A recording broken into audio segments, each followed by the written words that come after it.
Welcome in, builders. We're starting a new game on stream tonight. We're going to try some Shadow Empire and see how it goes.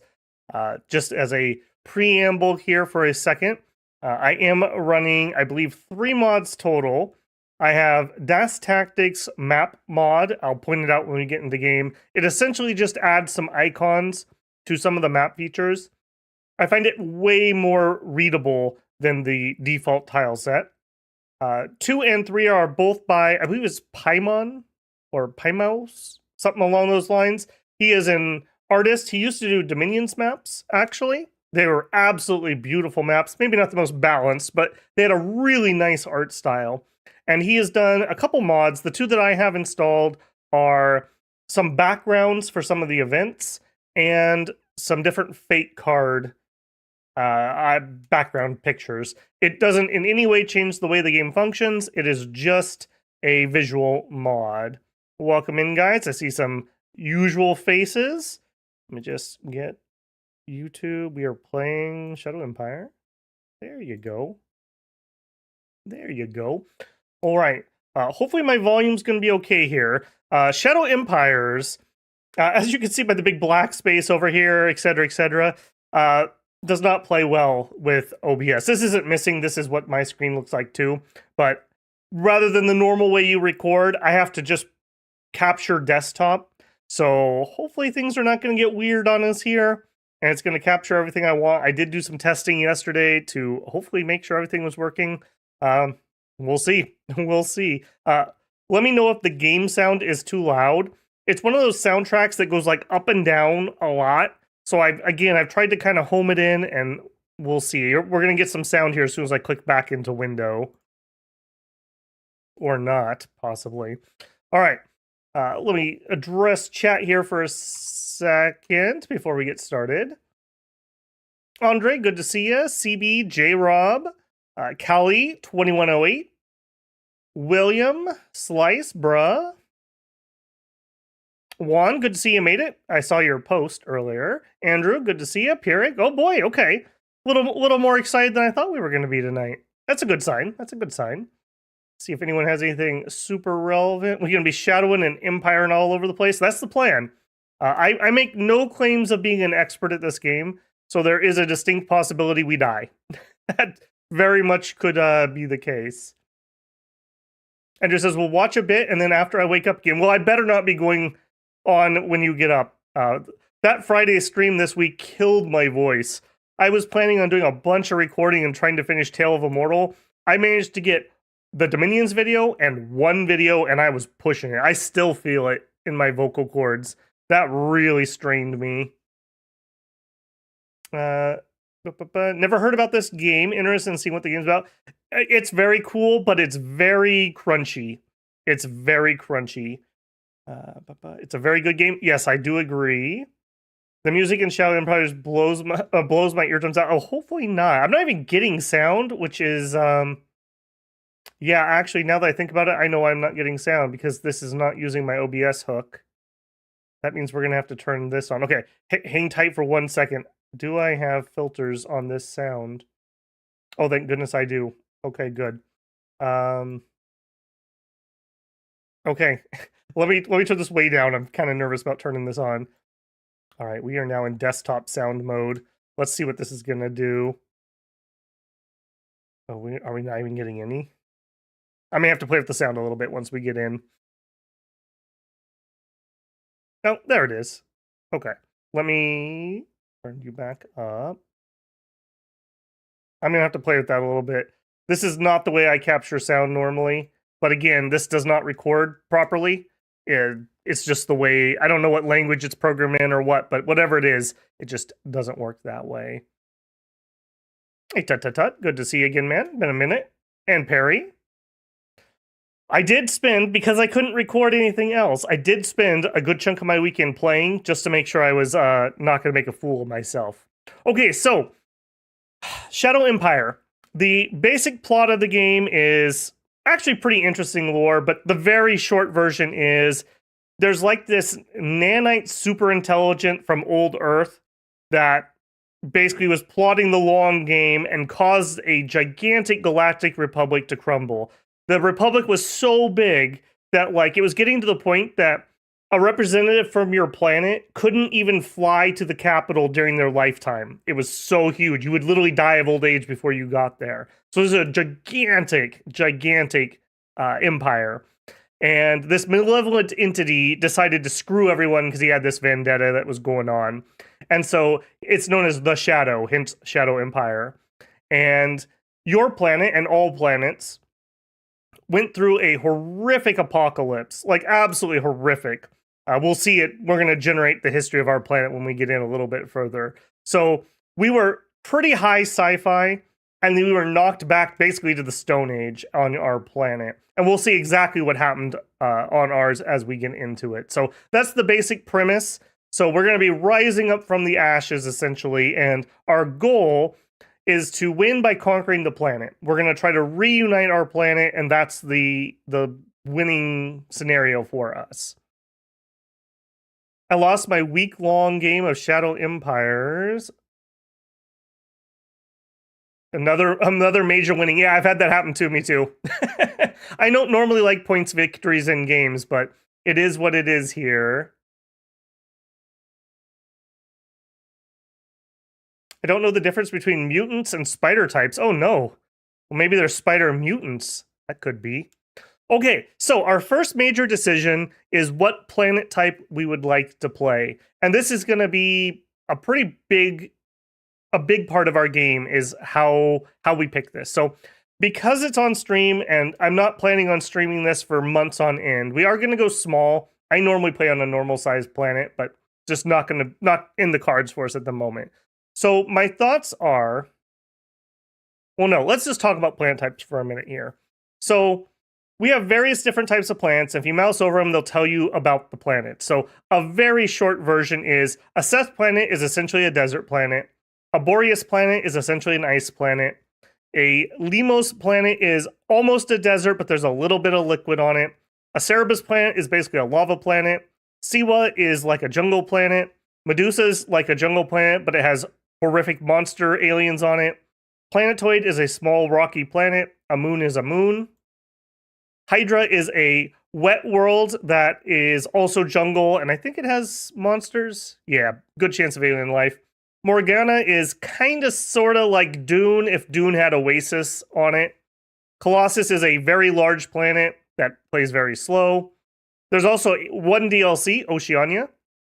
In Oceania, it adds some pseudo water mechanics. I do not like how Oceania actually plays at the moment. Hopefully we will see revisions in the future. So we're not going to play these, but essentially if you wanted to have planets that actually have oceans, these are what you would get from there. So for tonight, I think it basically comes down to, I either want to do a Boreas class or I want to do a Cerebus class.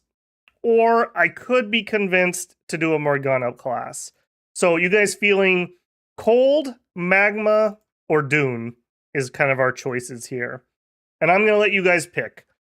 Me personally, I'm kind of leaning towards these two. I play a lot of Morgana. So these two are a little more interesting to me just because they're something a little bit different.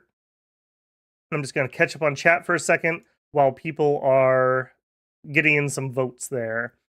Hey, the Great Green, welcome in. Multiple types of mutants. Yes, there are. There's some horrific ones. I had one planet that had these, like, I think they call them demons, but they were just mutants, but they were, like, ridiculous. They just, like, ripped all my dudes apart. Half an hour will be spent on generating plants. I won't say that won't happen. I reroll for a long time. Yeah, I'm going to try not to do that too much, but we probably will do a little bit of rerolling. We are kind of committing to several streams worth of game time, at least, barring a loss. Lewis, welcome in. Okay, I'm seeing some votes here. So I have a Boreas, I have a Cerebus. Can we go Amazon rainforest, but the planets? Those are planets that exist. I'm not really feeling those. I play those a lot. They're also hard on anything that's not infantry, because driving through jungle, it turns out, is actually rather difficult. Okay, 2 for Cerebus, 1 for Boreas, 1 for Morgana. Boreas, Cerebus. Oh my goodness, oh my goodness, you guys tied it up. Okay, playing Dom 6 on my Steam Deck while watching. Does Dom 6 play well on a Steam Deck? I would never guess that. I guess it's not real time, so I suppose even if it's a little clunky, it wouldn't really matter. Snack saying a cold one. I think right now Boreas is ever so slightly ahead.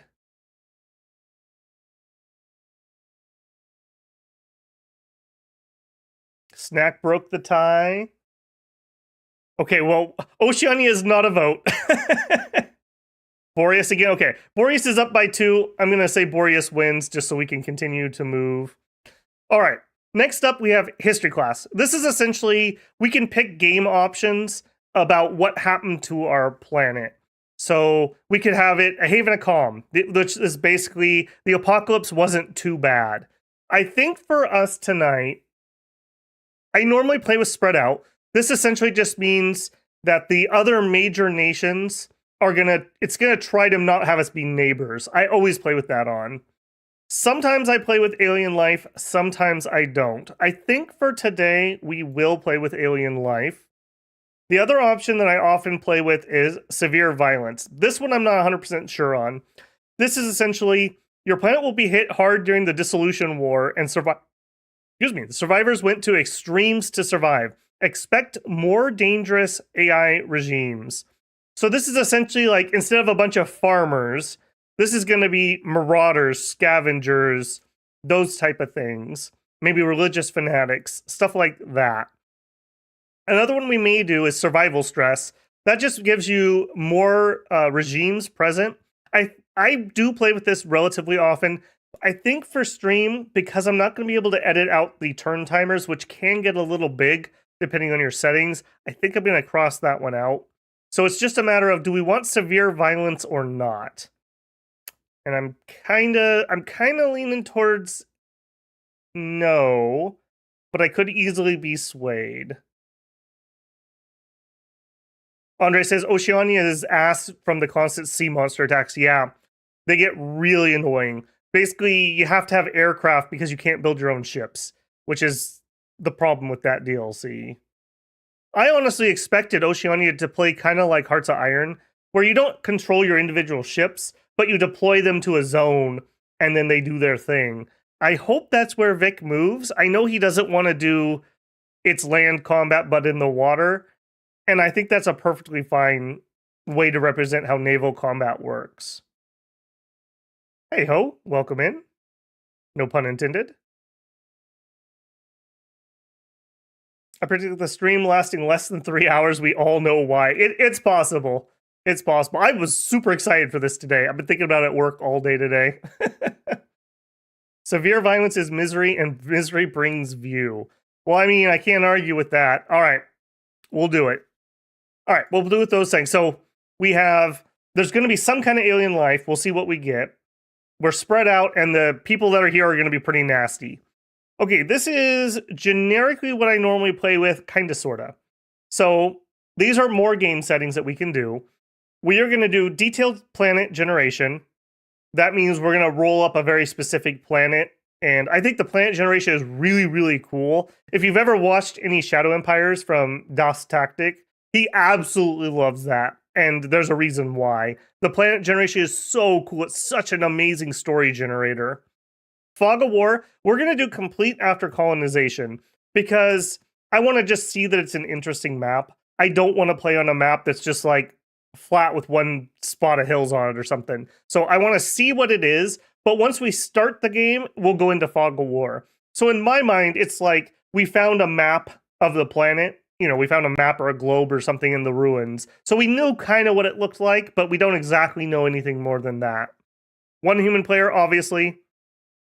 We're going to do a one city start.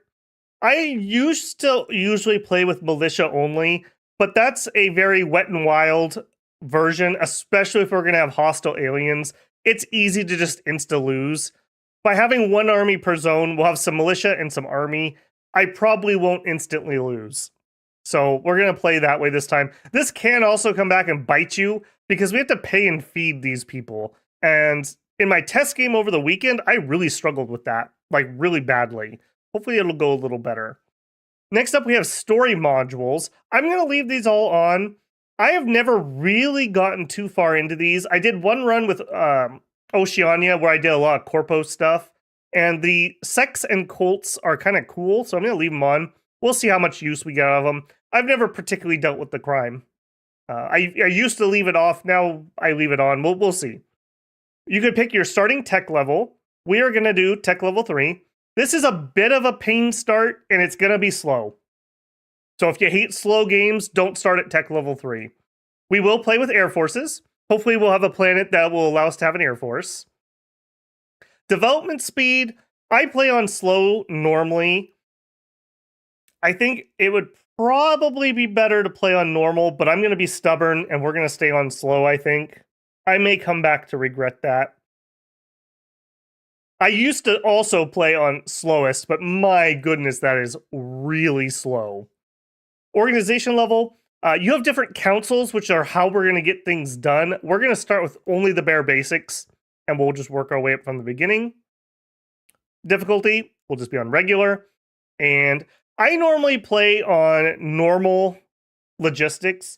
Only this weekend have I tried out the new mid-core logistics. I think we're going to play that way so you guys don't have to watch me play Stop Sign Simulator. It's a very, very fiddly system, and it's one that the AI doesn't have to contend with. So this, I don't like exactly what this does, but I think for the sake of viewing, we're going to go mid-core. And I'll explain what the difference is when we're in-game and I can actually show it. I do really like the logistics. I just think the UI is absolutely terrible. Absolutely terrible. I really wish we would get some revisions on that. Okay, next up, we're going to generate our planet. So this is going to show us a picture of our planet, the tilt, how big it is, how fast it spins, and a bunch of other things, including the star we're around and how far away from the star we are. We're going for a cold planet. I don't particularly care how cold it is.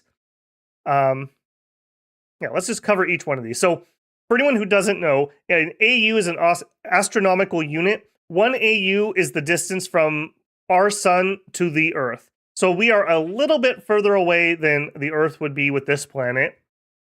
And then the type of star you have, so this is a yellow G2. I believe, correct me if I'm wrong, Earth's star is it's a yellow. I don't remember if it's a G2.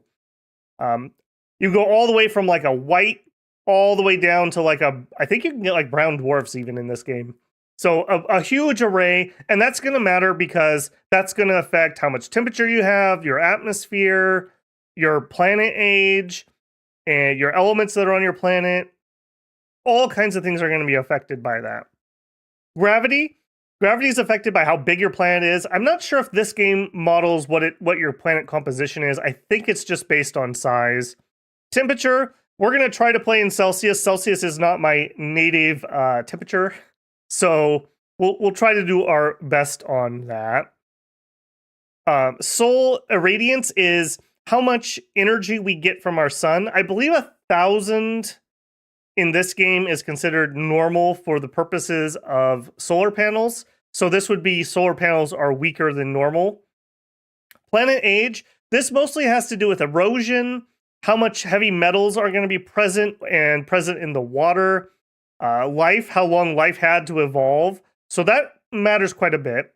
Map size is map size, and heavy elements is both how much metal we're going to have to mine, what kind of things happened before the apocalypse, aka was this a mining planet?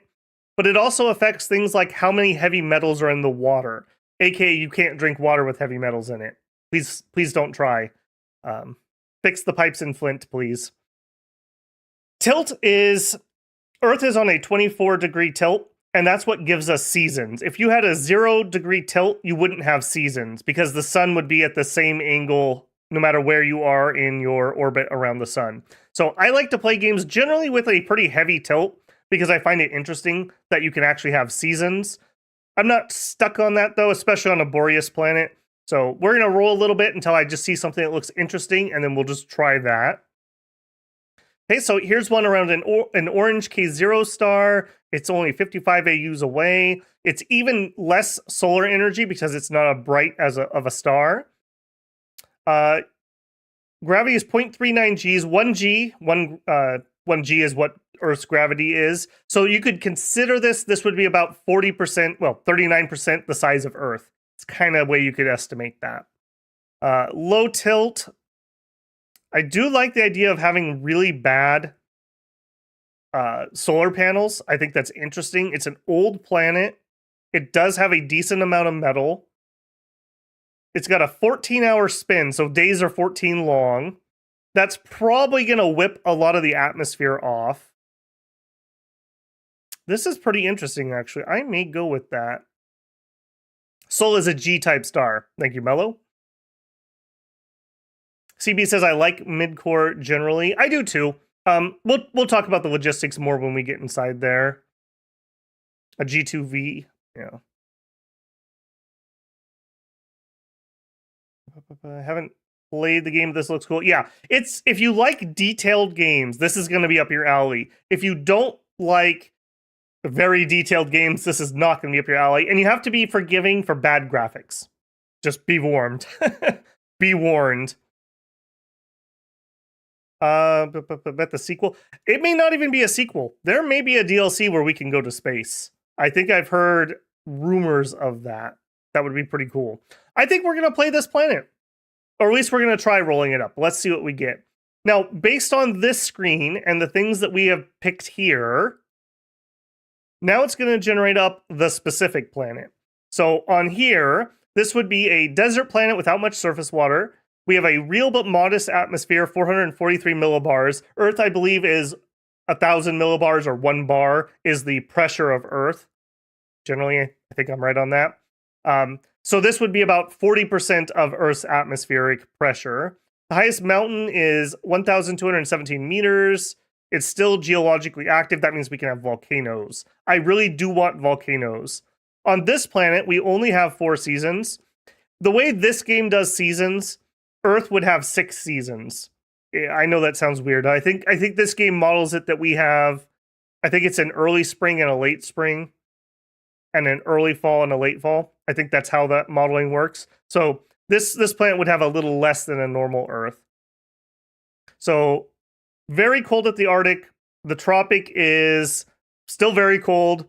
Now, let's take a peek at what our map might look like. This is going to be a little hard for you guys to see, probably. I already can tell I don't like this one. Way too flat for my likes. This colored area, this is going to be really hard to see, I think, is like marshland, but it's going to be frozen on this planet. These are escarpments, I think they're called. Essentially cliffs. I'm not loving this. So we're going to re-roll this and see what we get. My only real thing here is I want interesting terrain, and I want the planet to be geologically active. I do require volcanoes. I want volcanoes, because I'd like to do some geothermic power. Okay, I already like this one more.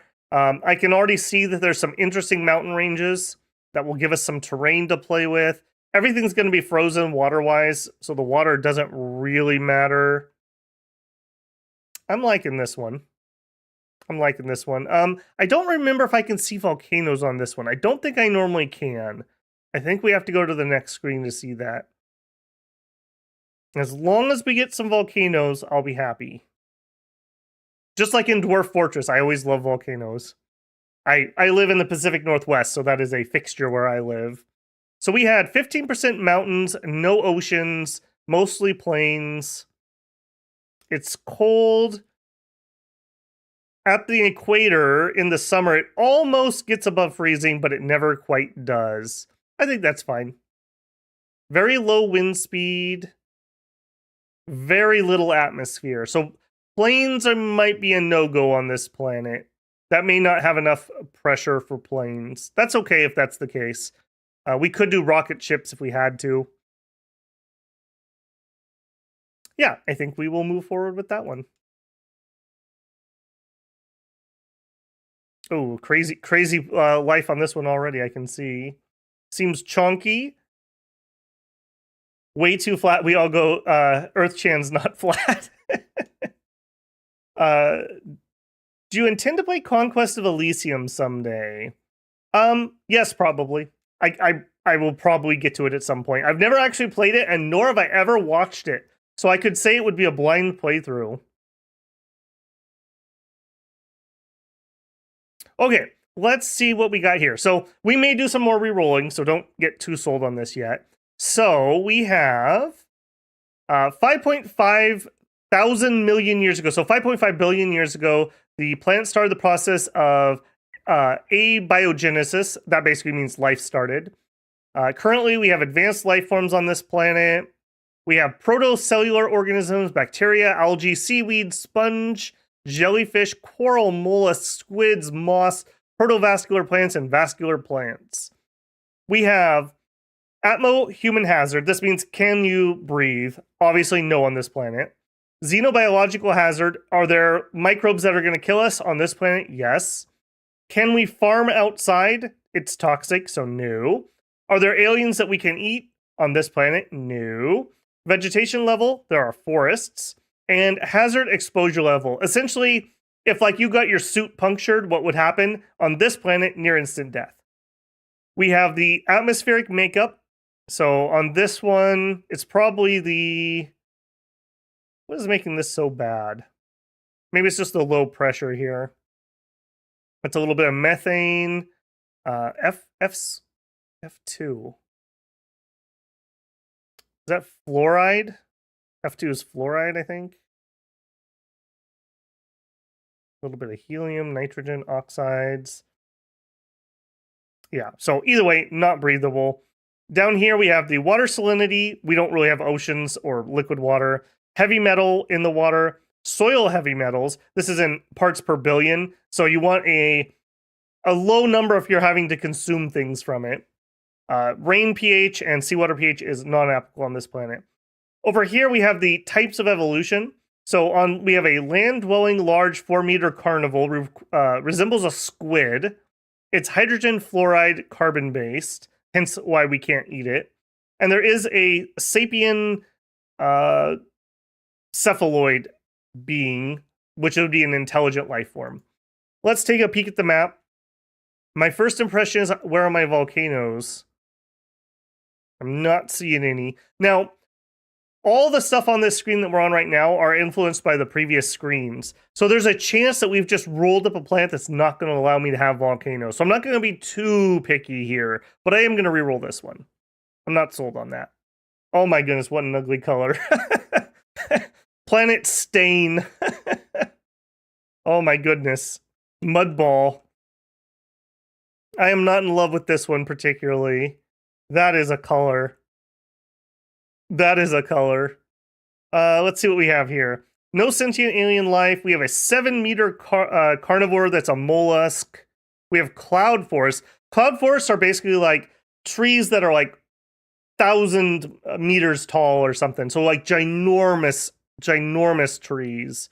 I hate the color on this one, and I didn't see any volcanoes, so we're re-rolling that. The color's changing based on the type of life. So based on their elements that they are composed of, it's going to change the colors a little bit. Okay, this one, we have forests. They're not edible. Not instant death if you had your suit punctured. Mostly xenon, a little bit of oxygen. Do we have volcanoes? Volcanoes would look how you think they would look. There'll be a little red thing. Not really seeing it here.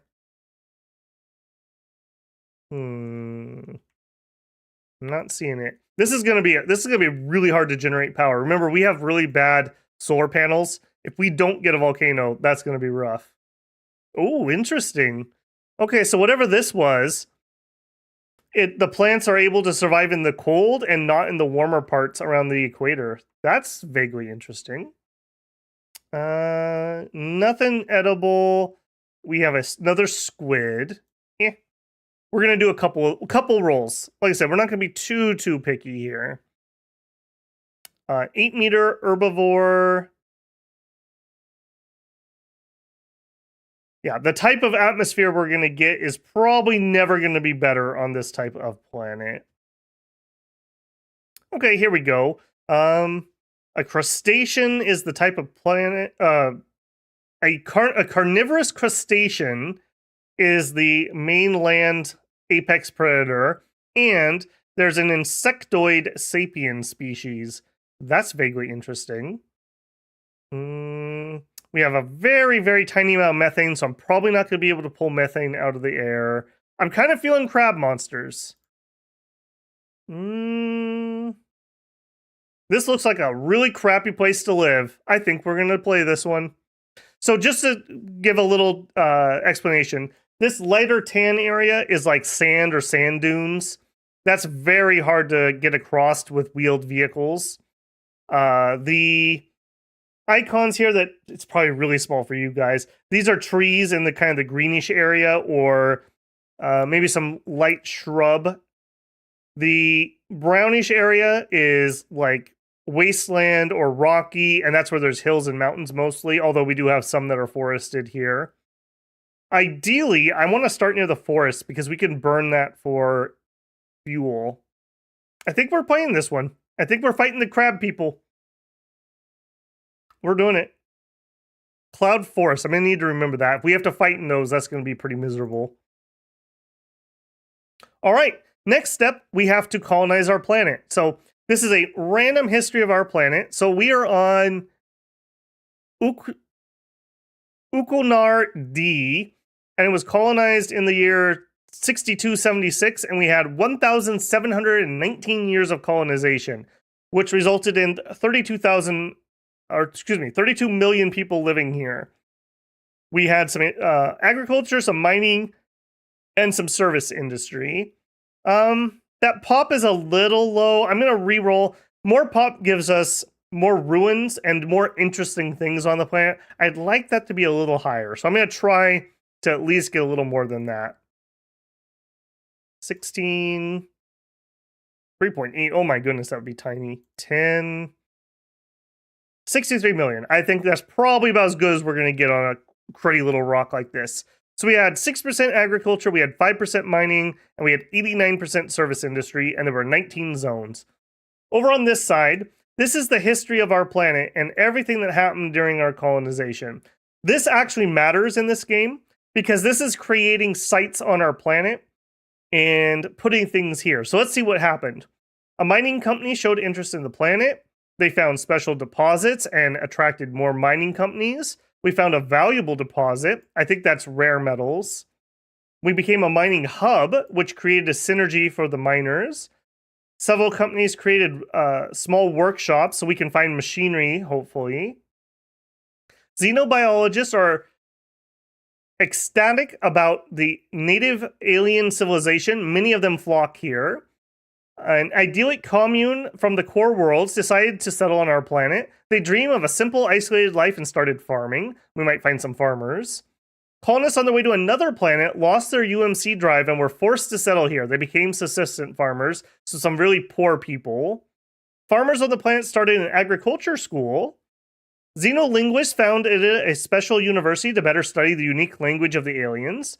Farmers here bioengineered a plant-based drug that had demand off-world. An underground cavern allowed farmers to grow a special kind of rare xeno mushroom. Farmers are having a high birth rate over several generations.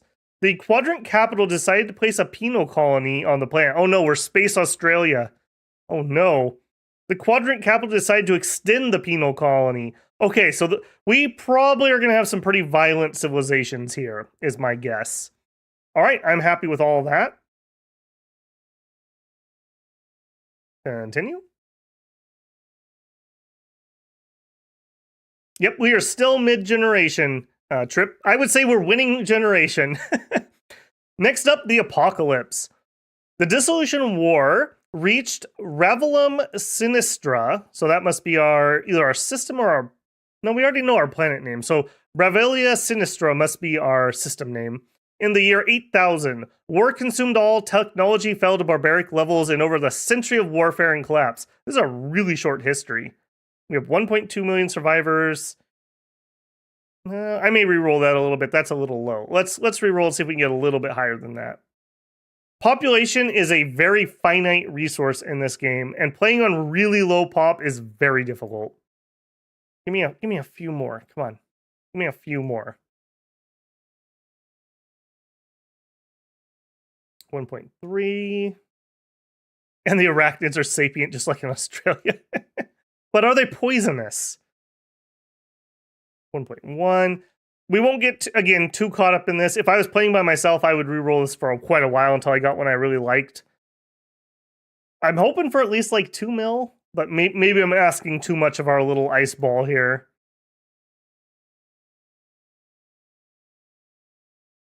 What is a good pop? It just depends on your planet. I mean, you can play low pop worlds. You just need to remember life is going to be rather precious. And there is pop growth, but it's exceedingly small. Exceedingly small. 1.2. Okay, so it seems like low 1 point something million is probably what I'm going to have to settle for. I'm really hoping for like a 2 mil. 1.29. We'll go over the history once we settle on what we're going to do. 1.1. Come on. Come on. Give me a crazy outlier.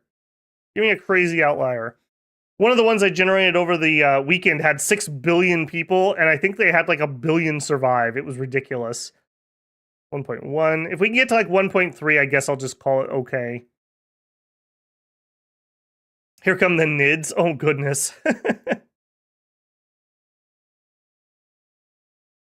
1.1. Yeah, and they're going to have horrific losses because when we lose our technology, this is not a very hospitable planet. 1.1. Oh my goodness. This is why I hate generating things on stream or on camera. Come on. Come on. Give me something decent. 1.6. We're taking it. Whatever it is. So we have 53% scavengers. There's no hunters because we can't eat the native wildlife. On planets where you can, you'll get some hunters. We have 12% raiders and 35% farmers. This is a pretty interesting little spread. I kind of like that. In the early phases of the Dissolution War, the battles that raged across the planet took an enormous toll. Over 9.9 million soldiers and civilians perished in the merciless battlefields. To make things worse, nuclear fallout claimed many lives. After the planetary government had disintegrated, and anarchy and technology loss did not help in making the population food self-sufficient again. Whatever remnants were left were destroyed by structural starvation. It's estimated that a total loss of life during the Dissolution War and the long multi-generational aftermath claimed 63 million lives. That, remember, we only had like 60-something million people on this planet. Keep in mind, over 212 years have passed since the Dissolution War started. Over the long aftermath, or Dark Age, decades, that followed the total collapse, the population levels have been under continued stress. We actually have a pretty short history here. Several major companies have evacuated their high-tech installations, so we're unlikely to find high-tech components. Enabling systems started to hamster their liquid energy. I think that's technically credits and not actual fuel, although I could be wrong about that. Liquid energy shortages decreased the amount of cargo ships visiting us. Pirate fleets severely decreased the amount of cargo. Planetary government has ceased functioning. Warlords declare independence. Out of nowhere, an unmanned spaceship crashed here. That's a really nice sight. If we can find that, it's worth a ton of science. Out of nowhere, another ship hit our planet. Oh my goodness. And these are going to be the name of zones. So if we can find Lafaris or Aloro, we'll find those crashed ships. So we need to keep our eyes out for that. And we had a forgotten nuclear reactor went into meltdown. Perfect. Perfect. All right. Cool. We are on. I'm going to take a screenshot here. Please don't mess up my recording. Good. We'll use that for next thumbnail. Revelum Sinistra. That's the name of our planet. Revela Sinistra. So a planet with an eccentric and slightly fast orbit around an orange K0 star. It has a tilt of 15 degrees and a radius of 3,700 kilometers. There were 5.5 billion years ago, evolution started. We have complex life forms with skeletons. We have very low air pressure at 300 millibars, 300 millibars. There are 0.61 million survivors during the Dissolution War. There are 3 major factions, 25 minors. So major factions are who we're competing against to win the game. Sentient life forms make up 4 of the minor regimes. Okay, so we're going to have to deal with them. These are the stats we looked at earlier. Main thing here is we can't farm outside, and there are cloud forests, and we can't eat the aliens. I wish we could. I do quite enjoy eating the aliens. It's my inner Monster Hunter player. All right. How we doing? Not bad. Not bad. Okay, we're not even an hour in, and we've generated the planet. Okay, this right here is from that mod I mentioned at the beginning. Is it I want to call it Paimon, but I think I'm thinking of Genshin Impact. I'm so sorry, Mr. Artist. You make really good work. I don't know why I'm mixing your name up suddenly. This is not the game's native graphics, though. This is a mod that has added it in. Okay, so now we are going to customize the faction that we're going to play. So I have 2 ideas. One, we kind of go with like merchant princes, that we're kind of like a commerce type people that kind of like think like desert traders, but we're on an ice planet. Or I'm thinking like a technocracy. Those are kind of the 2 like tropes that I'm kind of thinking about doing. Does Pie Mouse? Thank you, Slice. He like I mentioned before, he does some really nice maps for Dominions. If you like pre-gen maps, they're beautiful. Okay, so we need to pick our flag here. Techno Dwarves. Disco Elysium, what? Emergency food? I have hundreds of hours in this. Hey, Vant, long time no see, actually. What kind of atmosphere? Hardly any. 300 millibars of nothing, basically. Okay, so what are you guys feeling? Do you want to go kind of like commerce-y trader people, or do you want to go like a technocracy? I think the technocracy is probably the stronger one on this planet. And I'll explain what all that means when we get a little further. I'm just going to use that to inform my flag. Technocracy, says Savax. Tecmo Bowl. Usually recommended. A technocracy. It is kind of the meta pick. Trading sounds a bit boring compared to techno. That's true. We also have low population, which is a good point. Having a strong private economy is probably not going to happen with the amount of people we have. Okay, people are saying techno. Let's go that route. One thing I get annoyed with in this game, there are more symbols than this, but the AI gets to pick first. So we get the leftover symbols, unfortunately. So we just kind of get to pick with what's left here. What is screaming? Okay, Tower of Babel, maybe. Builder type stuff. The gear thing. I'm not really feeling skulls or plants. I'm kind of feeling the anvil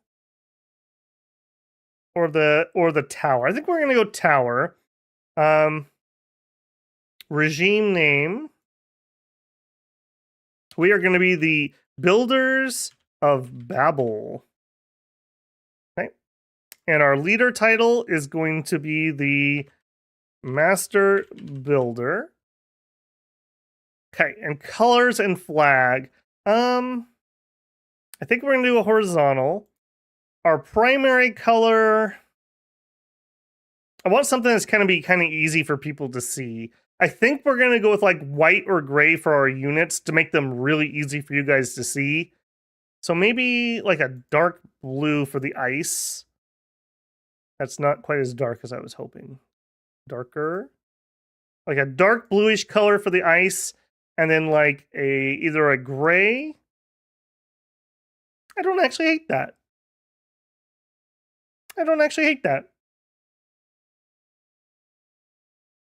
I have 1,000+ hours in Shadow Empire. I have never changed my flag. Wow. I kind of like that combination. I think that's going to make our units pretty easy to see. Just thought it was going to be Architect. No, I think we're going to stick with Master Builder. Okay, yeah, that's fine. The great cities were destroyed in the dissolution war. The remainders of humanity dispersed into the wastelands, hiding, scavenging, fighting, trying to scrape out a living, trying to survive. The forebears of our federation were among them. Again, this is mod art here. I'll call out when we see some actual in-game art. There's going to be a few that don't have replacements. I quite like this style. I think he did a really cool job on it. They were not alone. Other survivors fleeing the destroyed cities had followed them. These others were aggressive and tried to enslave our forefathers. How did we manage to pacify our enemies? We paid them a big bribe to leave their zone. So we're going to go for a technocracy. So in my mind, we're going to be very high in government. We're going to micromanage the heck out of everybody. Upon stability returned, there were those who did better than others, who were the people who grew richer and more powerful than the masses. We can do the clever ones who controlled the resources, the artisans that worked hard, or nobody. The people tried to amass more wealth than others were executed. We are going to say the artisans that worked hard and supplied goods and services that were needed. This is going to give us mind stat. I'll explain these when we're in-game and I can actually have mouse over stuff. A series of ancient leaders led our people from the brink of starvation to a more prosperous small survivor community. What was the sacred goal of our leaders? And because we're going to be a technocracy, we're going to go meritocracy. The rediscovery of lost knowledge and technology. If we wanted something else, we could pick strong militia that could protect and conquer, or the happiness and quality of life. So we are going to discover lost knowledge and technology. Did we beat an hour? Hey, didn't even take an hour to gin it up. We suffered no losses. That's because it's turn 1. Don't get used to that. The previous master builder is now buried. Ashes to ashes, dust to dust. It's now up to you to lead the Federation to victory. You are the master builder of the builders of Babel. Some subjects cheer your ascension, but not all. You will have to hail and address the Federation as soon as possible. A new zeitgeist wanders through the land. We are entering a time of bureaucracy. Yes, we love bureaucracy. The effect is that you will get extra bureaucratic points every turn. The current strength of the effect is light. We gained 100 bureaucratic points in 11 turns. This will come into full effect. We'll talk about all that here in a second. We received 4 new fate stratagems. Just accept this for now. We'll talk about it in a second. We got some stratagems that were generated. Looks like we got Anima Circle. That's quite interesting. Okay, this is the game UI. It looks like I put myself in a good place. And man, that is still tiny. It is what it is. I got no help on that. And I do need to Alt-Tab briefly. There we go. All right, Ascension speech. The buzz on the street is that you're about to address the nation. For most of the people and leaders of the builders of Babel, you are still unknown. They need to know what you plan to do with your newly gained power. The question on everyone's lip is, what policies will you put in place? Which future will you line out for the Federation in your speech? So we're going to get decisions every turn. And it's kind of like almost like a choose your own adventure for some of it. And these are going to have massive effects on the game. So you could think of these like random events, kind of, sort of, or like I said, like a choose your own adventure. So we're not going to do that yet, though, because I want to look at other things before we make any decisions. Welcome to command. Commander. Oh, good. We started near woods. Thank goodness we can burn things and stay alive. These are the help things. It's just saying that I'm now in charge and there's danger in our zone. This is very bad. This is very bad. All right. And we're in command. Yep. Okay. How am I going to tackle this? All right. I think we're just going to start by explaining UI bits. On the left-hand side here, we have the various resources that we have. We have food, water, fuel, ammunition, metal, industrial points. Industrial points are like production in other games. In this game, it models it by, we can store it up, and we spend it to do construction. I think that's the easiest way to think about it. You could consider it like construction capacity or workshop capacity. You could consider it something like that. We have a certain amount of energy. This is like electricity. We have radioactive materials. We have recruits, which are people we recruited that can go into our army. We have colonists. We have rare metals. We have machines, and we have high-tech components. All of these things are used for various bits and bobs. Obviously, people need food and water to survive. Down here, we have various military units that I started with. We'll take a look at them here in a second. And various stats. Again, we'll look at that when that's relevant. This game has different leaders. So this is Michael and Terrace, who's in charge of our first strategic headquarters. Hopping into our leader screen. These are the people that we started with as our leaders. Leaders in this game have a capability, and holy moly, we have a 5. Wow. Okay, 5 is the highest, 1 is the lowest. Your capacity is basically how good are you at learning. So you could have somebody who's really, really smart, but if they were capacity 1, they're kind of like a know-it-all almost. Like they're not going to learn new things. They'll be pretty good at the beginning, but they'll get bypassed and passed up by somebody who has high capability. So holy moly, this is an amazing character. I played all weekend and I didn't get a cap 4. So just to throw that into context for you guys, she is absolutely amazing. Lacey Ultimus, she likes the militia. Me too, Lacey. Me too. Over here, they have a personality. This has some minor effects on how they act in certain events. Emotional, I think, has an effect on like when you disappoint them or make them happy, the magnitude of that. Don't quote me on that one. Egotism, same thing. Like if you bruise their ego, they're going to be upset. Heroism mostly comes up with people who are in the military. Are they likely to be on the front line? AKA, are they likely to die? I don't know if these ones... I'm not sure if witty has anything. I'm not sure if that does anything. Ambition, you can have people that rebel against you. So generally speaking, you'd like low ambition people. Corruption is how likely they are to steal from you. And authority, yeah, has friction with advisors if we assign them any.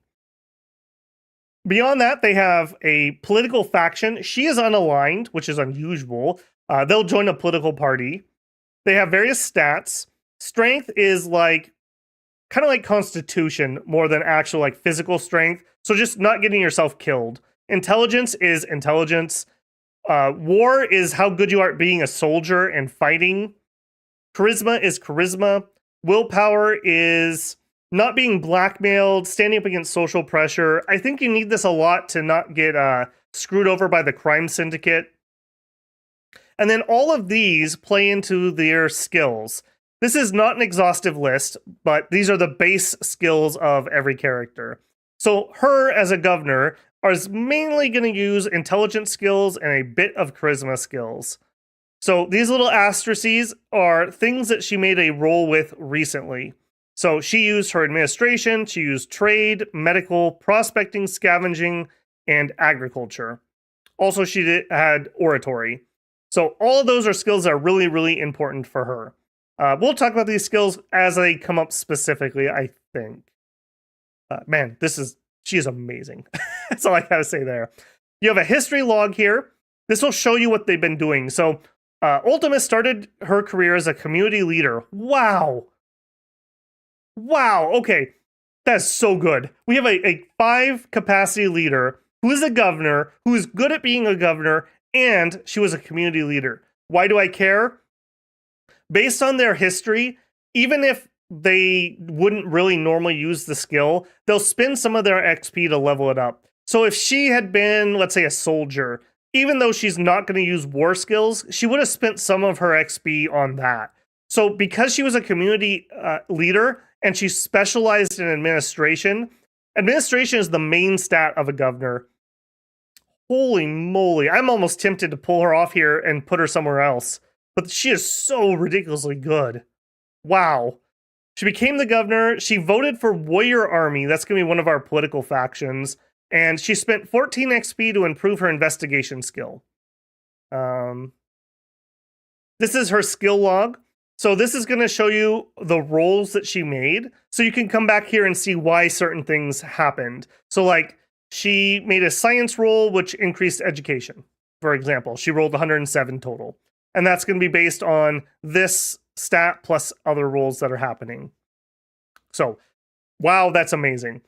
We have a Cap 4 as an MG battalion leader. She is probably going to get reassigned. Yeah, you are absolutely wasted as a soldier. You are probably going to become the leader of the Economic Council. Holy crap. We got the smart ladies with us tonight. Amazing.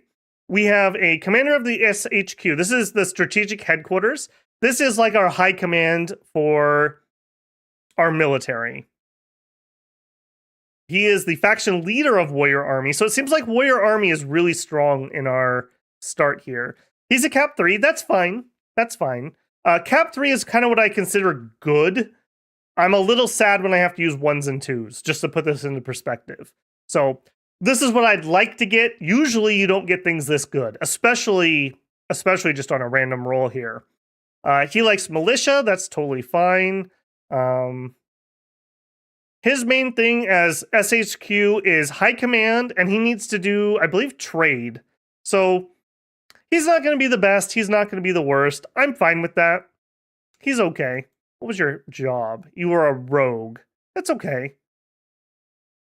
Just out of curiosity for myself, what was your job? You were a scout. That's a little unfortunate. That's a little unfortunate. I'm getting greedy now. Director of Supreme Council. This guy's job is basically, he's kind of like my second in command.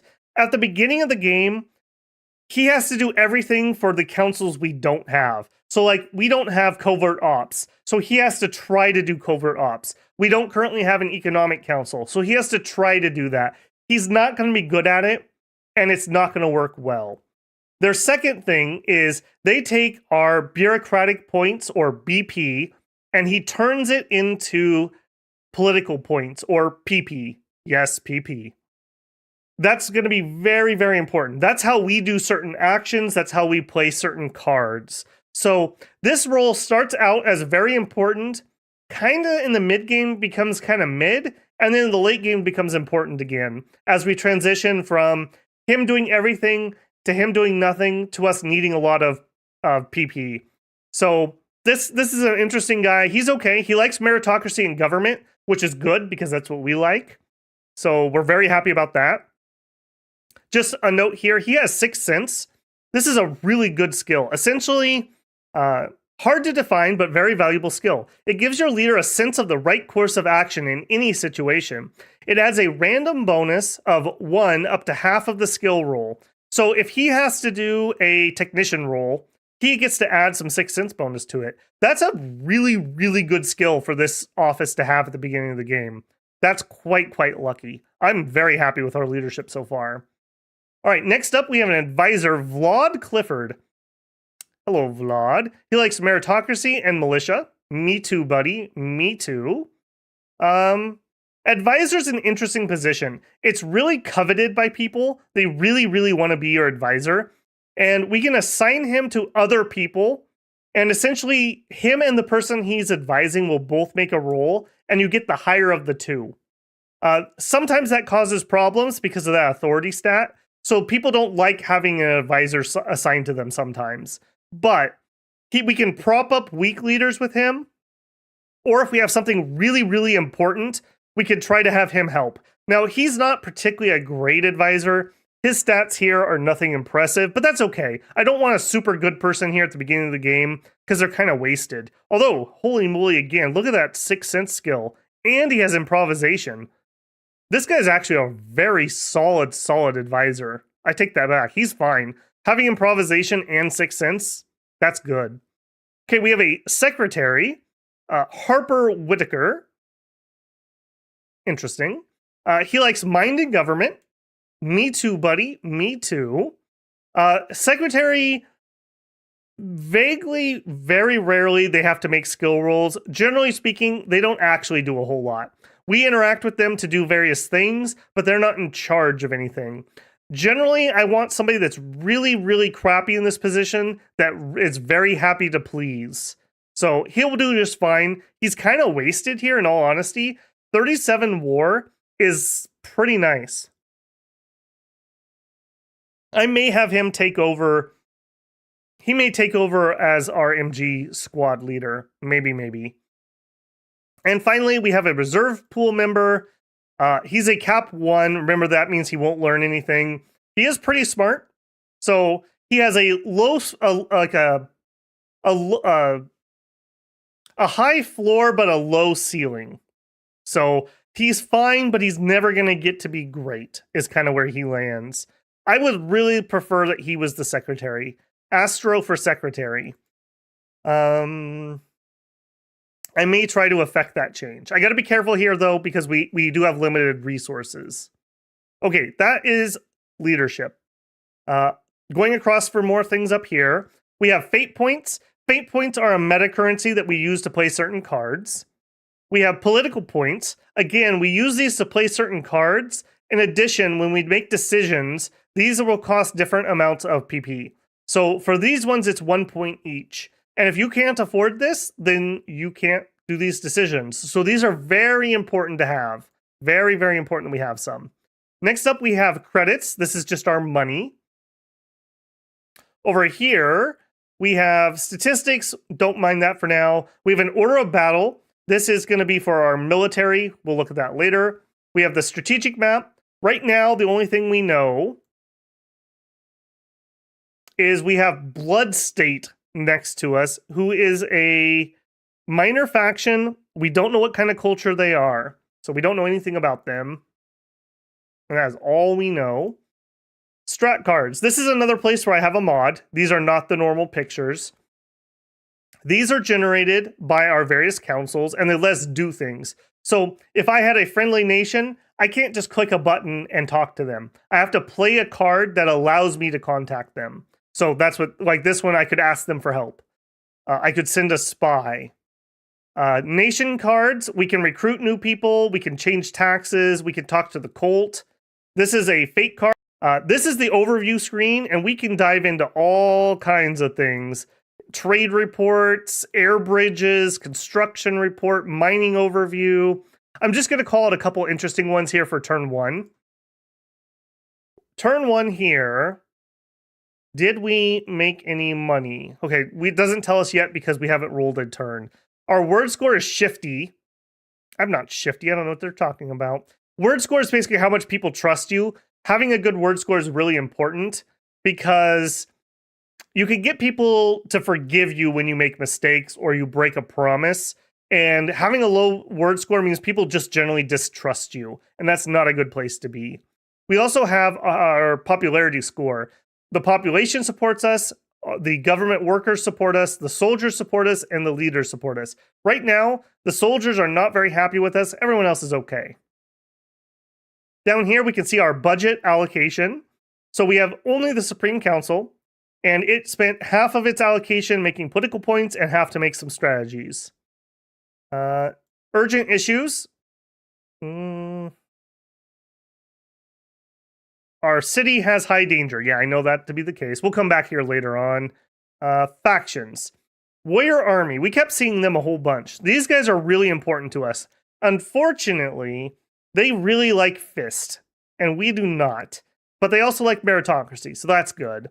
And then we have, we have Warrior Army and Armed Knights.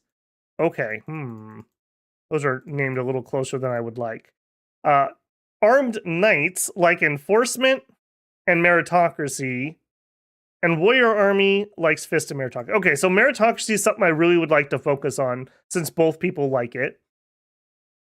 And there's a whole voting thing that's going to happen in the background. And when we do things to people who are part of a faction, it will affect other people in the faction. So if I start bullying Vlad, it's going to piss these people off too. So it does a good job of simulating politics, I guess is the short version of that. What else do we want to look at here? Don't think there's going to be too much on turn 1. Treasury will become important. We are making a little bit of money currently. That's very, very, very good. Anything else up here important at the moment? Just, I'll say the help screen, if you're new to the game, this will allow you to look at various things about the planet. So I could look at the agricultural crop details. So this is for Earth crops. We would need an ideal temperature of 20°C. We don't have that, so we can't do Earth crops here. Planetology, that's our planet. Geology again. Biosphere, this is the stuff we rolled up. What else here? I think that's about all I want to talk about on this one right now. Okay, next piece. These are portfolio info. These are those profile things that we picked up. So we picked meritocracy out of these 3 choices. We picked government out of these 3 choices. And we picked mind out of these 3 choices. Going up higher in the profile, aka right now we have 48 here, will allow you to unlock more of these boxes. For example, accomplished envoys, we could have this unlock in 2 rounds. This will give us diplomacy plus 30, and it will also unlock a strategy card. For me, I absolutely love recruit talent. This is going to let us get better leaders when we have to recruit more, so I quite like meritocracy. But that means we're not getting anything from democracy or autocracy. So it's kind of an interesting system. And there is a way we can kind of like shift around in here to try to unlock various things. One of the things I would really like to do, I would really like to get efficiency drive. So to get that, I would need to get to 50 in enforcement. To get to 50 in enforcement, we're probably going to end up lowering government. So it's a very strong push and pull.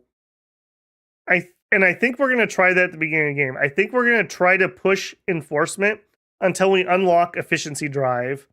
And then once we have efficiency drive, we'll switch back to government. That's going to be my plan. And then down here, fist is like fighty stuff, mind is like tech stuff, and heart is like morale and loyalty. We'll talk more as this becomes pertinent. This is the tech tree from the game that we research. Very convoluted. Quite interesting, though. So we have to discover a tech before we can research it. So right now, we don't have any discoveries, so we can't actually research anything. As we get certain amounts of research, we'll open up new trees that we can get. So I can't just say I want to get this tech. It's random. So you have to be careful about how you go about this tech tree. All right, that is that. What else do we need to do on turn 1?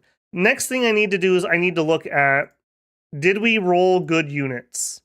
So these are our starting unit types. We have infantry, machine guns, transport trucks, and combat buggies. What we'd like to see here is at least 100 for structural design. Structural design is like the very basic concept of how your unit's going to work. So if you have a low structural design, no matter how much you try to improve it, there's some sort of basic flaw that just will never get fixed. Like this is like red pants, oh, the French army. Well, that wasn't a very good idea in modern warfare where they can see your red pants and shoot you. Camo is modern warfare, right? So that would be a structural problem with the unit, that you refuse to not wear red pants. Base design is how good is the unit right now? So like none of these are going to be as high as their structure. So this can be improved though. So this is way less important. Engine design, obviously for engines and vehicles. Weapon design, this is an absolutely terrible weapon for our infantry. That is terrible. I don't know that exactly this calculation works, but you could consider that this weapon does 61% of the damage it should do. I think that's a fair way to think about it.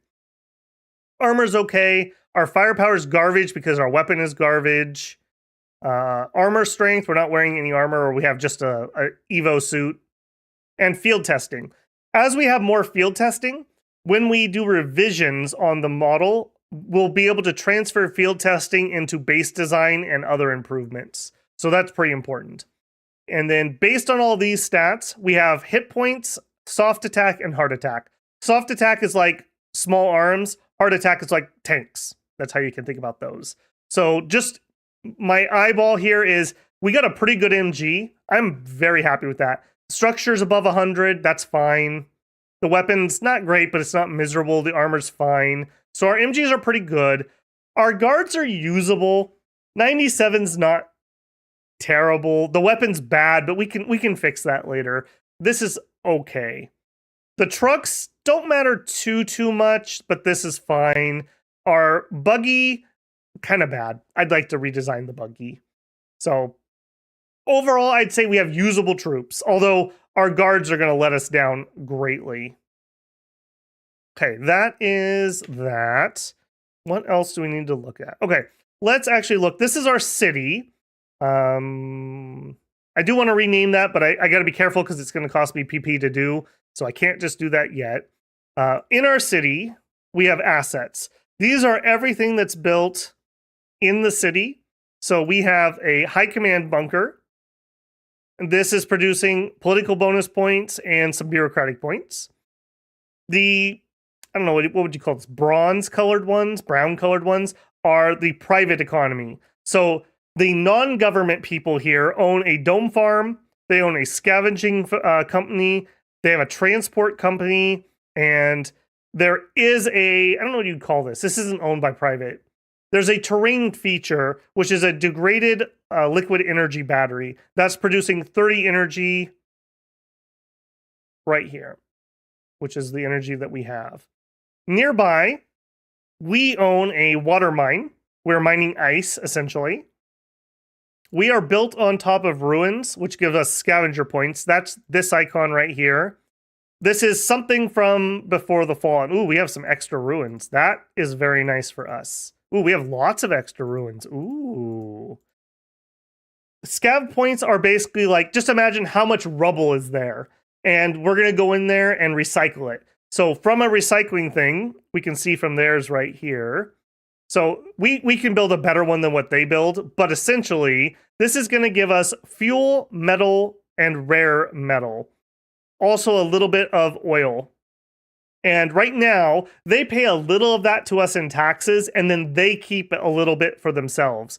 The population in this game is simulated. So there's an economy here. They have to buy food. They have to buy water. They have to pay for things. If we go in here, this is the population of non-government workers. Right now, they have 423 credits saved up. They have 964 food. They are losing 111 credits per turn, but making 391. They're saving up to build some light industry. Good job. Very good job. I hate it when they don't build light industry because we can tax a little of that. So that's kind of like, okay, you can build your factory, but 10% of the time you have to work on what I want you to work on.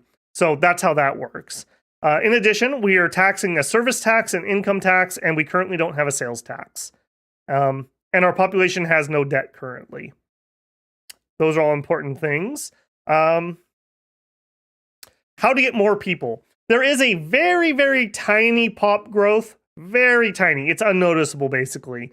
Most of what we're going to get is free folk joining us. So if we look here, there's Ratburg. In Ratburg, there are 6,400 free folk. So they live in my territory, but I don't claim to rule them. As we make our cities nicer, they will choose to move into our cities. So capturing these little cities like this is important because it will encourage people to join us. What else? Think that's what we need to see for that. Over here's a bunch of UI that I'm going to manipulate in order to get things done. The important one right now is logistics. So that truck company here will ship things for us. If we go to, let's just look at current. No, let's look at initial. We don't have any on turn one. Okay, let's look at that next turn when we actually have things. Anything else I need to show here? Workshop. We can essentially commission ammunition or machines, but this is very, very inefficient. This is like I'm going on to Etsy or something and like ordering like some artisan ammo That's not what we want. We want an ammunition factory, but we don't currently have one. Ditto with machines. This is like hiring a local mechanic to build you a machine. We don't want to do that. We want to build factories that do that. But at the beginning of the game, we don't have that option, so we'll have to do that. Replacements, this is me, how I can train new troops to take the place of casualties. Trade, I can buy and sell from the merchant, and in fact, I already know. Am I going to buy? No. I think I'm going to just immediately start off with buying 2 machines, so I'm just going to do that while we're here. Anything else I care about? Construct. We can build various buildings. We will research more as we go. Currently, what I'm going to do is I'm going to go out and we're going to build a scavenging community to get us some more resources. One of the big things in the early game is absolutely rushing to get industry. To do this, it's going to take me 3 rounds to build. Every round, I will need 1 machine, 500 metal, and 170 industry. So to get the total cost, you need to multiply the rounds that you're using by the cost. So I need 3 machines, 1,500 minerals, for example. So as you can see here, I'm a very long way from affording this. Okay, next, let's look at military. What do we actually have? So we started with a squad. It looks like we got an MG squad, which is good because we have really good MGs. We have these idiots right here. What are you? 3,300 militia infantry. These are free folk militia. They are part of non-aligned forces. Okay, non-aligned forces, I don't mind bullying these guys and pushing them away. It's very important that nothing hostile is within 3 hexes of my city. He is within 3 hexes. He has to go. He is raising my danger. Right now we have a danger of 23. That is really bad. We really do not want that. Let me check in on chat here for a second. Lafaris and Alorso. Yes, we do want to watch those. I don't think... if I go to map... No, all we know about is Blood State so far. We do not know where either one of those ones is. Okay, so our squad here, what are you technically? Let me make sure I use the right terminology. We are at the brigade level. In this game, you can raise brigades, corp, or an entire army. Just to put that in perspective, a brigade is going to be 5,500 men. A corps is 19,000. And an army would be 62,000 men. And our city currently has a total population of 67,900. So that would literally be more people than our entire country, to put that into perspective. I have never played a game where I purposely raised a corps. I always am on brigade. You can raise those with a operational HQ, or you can raise an independent. As an independent, that's just like a single squad. With an operational HQ, that essentially is going to be 5 squads and a leader. So these are our squads. I'm going to go ahead and start moving them into position. I want to surround this guy. Here, this is probably going to be really hard to see on YouTube, but there's a little M for militia. These are going to be kind of a ragtag group. So this is 200 riflemen. We have 100 bikers. We have 30 trucks and some light artillery. Now, this squad specifically, because they have a truck, they can tow their artillery, and they can have the troops ride in the trucks. So this is going to be a really good scout unit, actually. He's going to have some good recon, but I'm going to use him to drive, because I want to drive down these roads and see what's what. We lucked out, and we started against the edge of the map, so I would really like to, lock this triangle down, and that will reduce the number of fronts I have, essentially. So we're going to drive on the road. I think we're just going to eeny, meeny, miny, moe. Do I have a second truck? Yes, I do. Okay, I'm going to use this one with the biker in it.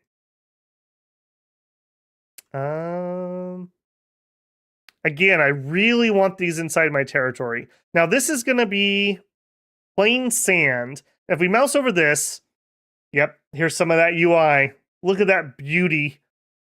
Came out in 2020 right here, gentlemen. This is plains sand. And there's a whole bunch of modifiers to this. The important thing here is motorized and tanks are really bad in the sand. Troops are okay. So if I was going to fight here, I would not want to fight here with mechanized or mobilized units. I would want infantry. It's going to cost me a lot to drive here, but I want to get this inside my borders, and I think I'd like to get that too. So we're going to off-road right there and see if we can do. This is 40,000 free folk. That is amazing. This is so much better than the plan I played over the weekend. Oh my. Okay, next, where's my other truck? Okay, this group, ooh, hey, we have 20 irregular tanks. So imagine like somebody in their garage welded together a tank, like killdozer style. That's what these are. This is going to be a really nice militia group for me. But for now, I am going to use them to just run down this road and scout. Roads tend to lead to other cities. So this is kind of telling me I have neighbors in every direction. Okay, next, we have a RPG militia and some regular militia. Some MG. Okay, this is not militia. This is one of my regular guys. Let's bring him up here. I'm just going to work to surround this. I think it'll be faster to go that way. First infantry, this is the leader of that unit. I'm going to go to unit admin, and I'm going to change its color slightly.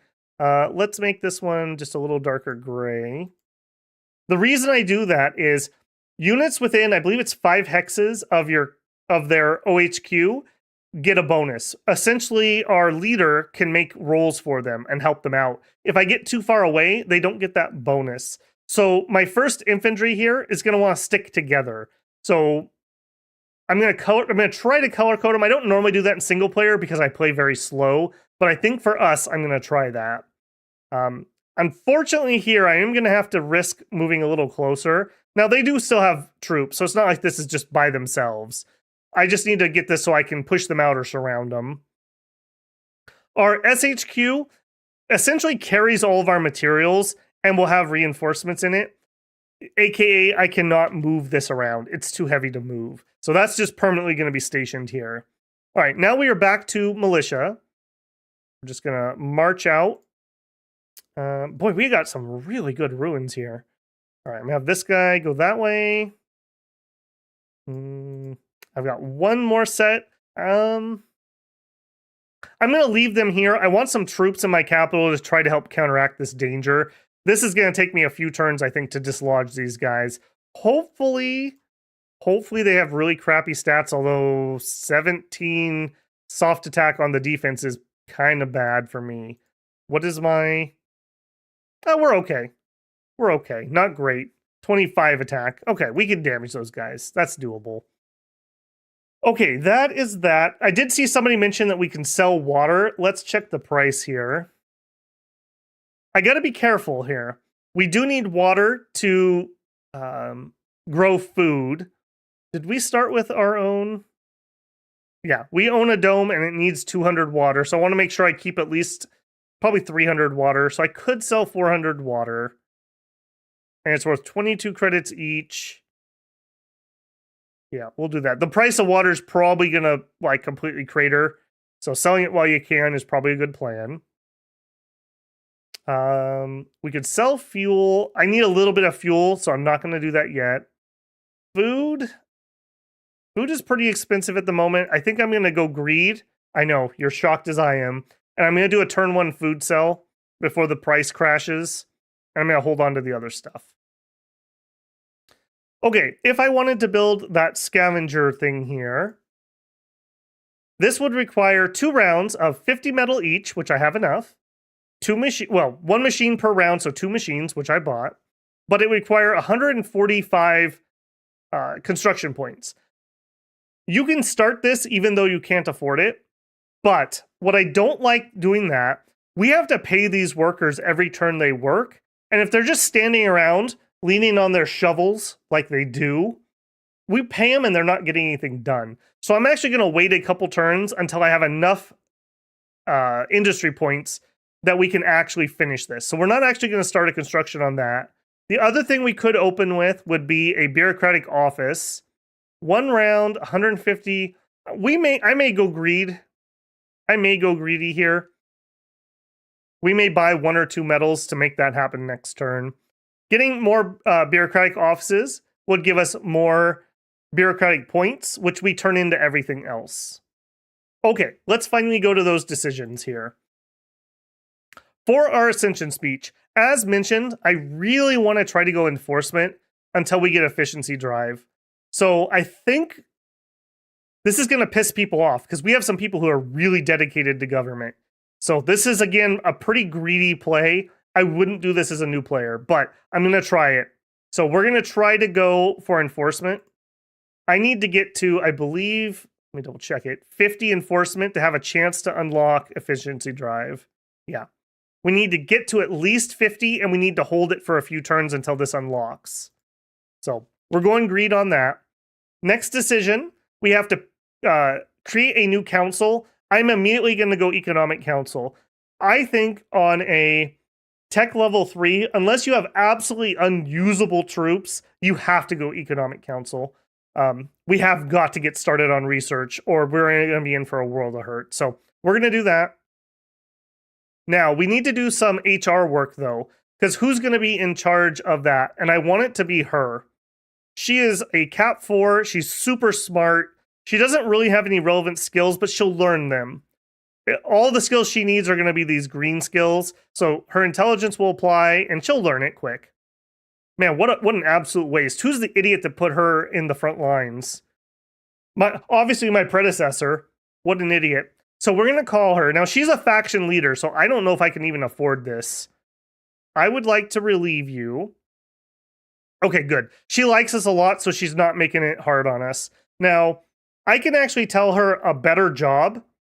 So I'm going to promise her, look, I'm taking you out of the first MG squad, but I promise you I'm going to give you a better job. So if I told her that and then I don't do it, she's going to be pissed.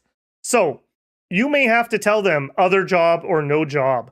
It's better generally to be truthful than to lie, so you don't piss people off, but it also costs different amounts of points. So I'm going to spend a lot of our points to not piss her off on this.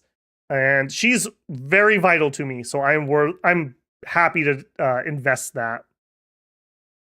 That means we're going to need somebody to take over for her.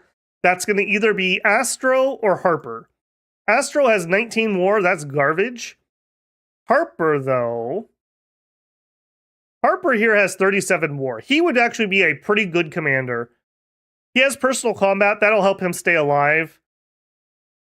Yeah, Harper, that's where I'd like to see you. I'm kind of worried if I take him out this turn, that she's going to get put in there.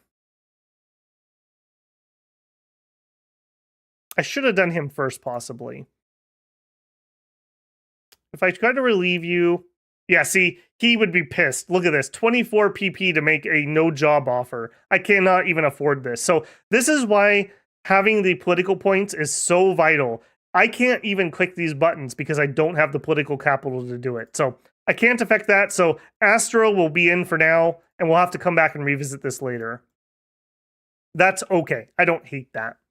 What else do we need to do on a turn 1? We've checked our troops. We've checked our leaders.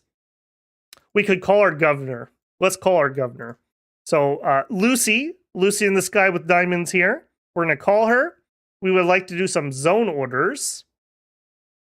Okay, first things first, I want to change the zone name.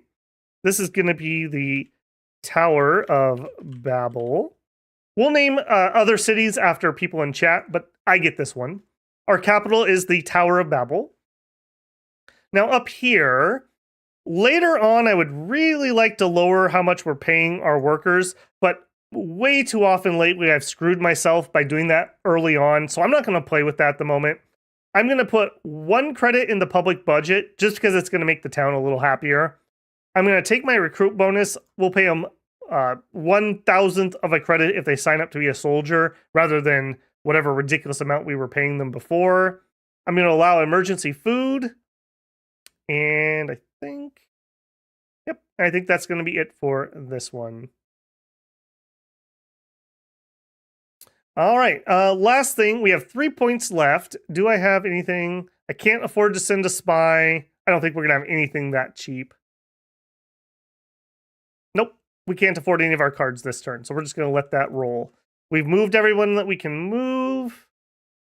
All right, let's roll a turn. Let's see how long the turn timer is gonna be here. It's all that Dominion's experience, bruh. That's why I'm so quick.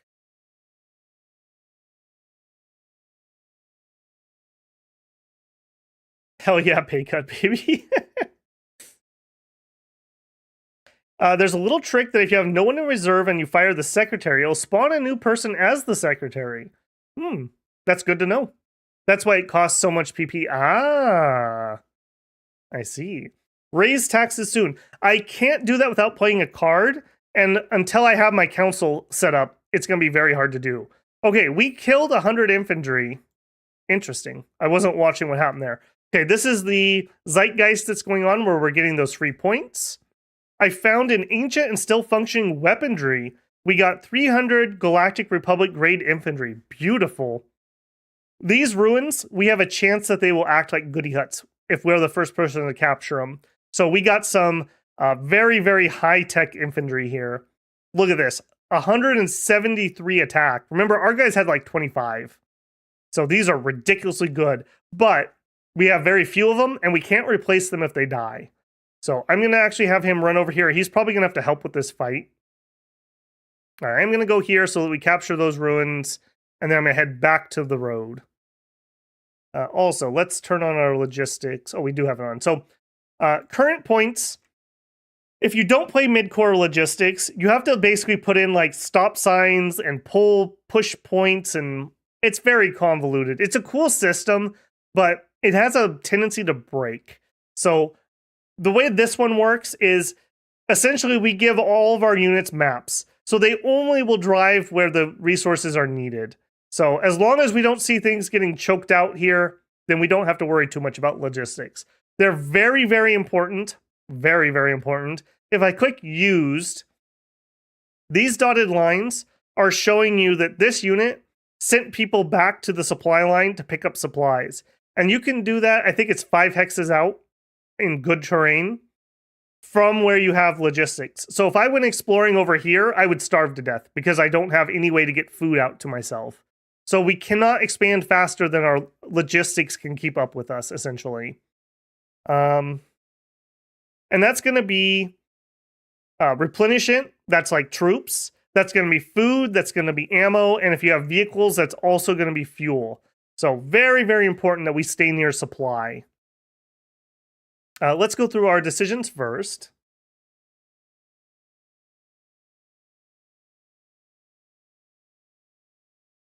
Able commander offering services. We've been visited by a former military commander from Cost State. This commander is willing to join our federation in return for assistance. They require a favor to liberate their home village in 3246 within 7 rounds. 3246. 3246. We might be able to do that. This road looks like it heads that direction. We might be able to do that. I think we're going to say okay to that. I normally say no to these, but this road's probably going to give me enough logistics that we can nab that. Okay, now this is another part of the game. So in addition to having the political points to click your abilities, most decisions will affect our profile. So right now, what I want is enforcement. I really want enforcement. I can't get any here, though. I think we'll take some commerce. These also play on each other. Commerce pushes down government. Government pushes down enforcement. And enforcement pushes down commerce. So if I raise commerce, by proxy, I will lower government. So essentially, this means you can't have 3 high things, is kind of what that works out to be. So we do like mind. So I'm going to go ahead and do the mind and commerce one. So we'll say yes. Now, right away, we go back in here. My mind is now 51. Now we have a chance that we could get curiosity. So we could, in one round, start getting a chance to unlock technological fascination, which would give us a research bonus point, and it would allow us to get the stratagem infiltrator. And curiosity will give us cultural adjustment bonus. That's essentially when we conquer people, integrating them, along with fluid defense. Those are fine. I like the research bonus more. Up here, this would up our research bonus higher. We would get a rush strategy, and we would unlock engineering teams. All really cool things. We'll talk about them as they become relevant. Next one, allocate budget. Okay, so right now we have two councils, Supreme Command Council and Economic Council. Economic Council, I want this really high. We're going to try to rush some tech. So I'm going to go like, I don't know, 60% of my budget to them and 40% to the Supreme Council. And our Supreme Council guy's like, well, that's not fair. I should get more budget. So that pissed him off. There's just no way around that. It's just a fact of life. Okay, next, new director for Economic Council. So remember last turn we chose Economic Council. Now we have to put somebody in charge of it. The Economic Council is without leadership. We need to appoint someone to be in charge as soon as possible. And we already know it's going to be Elmira Scanmoon with her 48 intelligence and Cap 4 capability.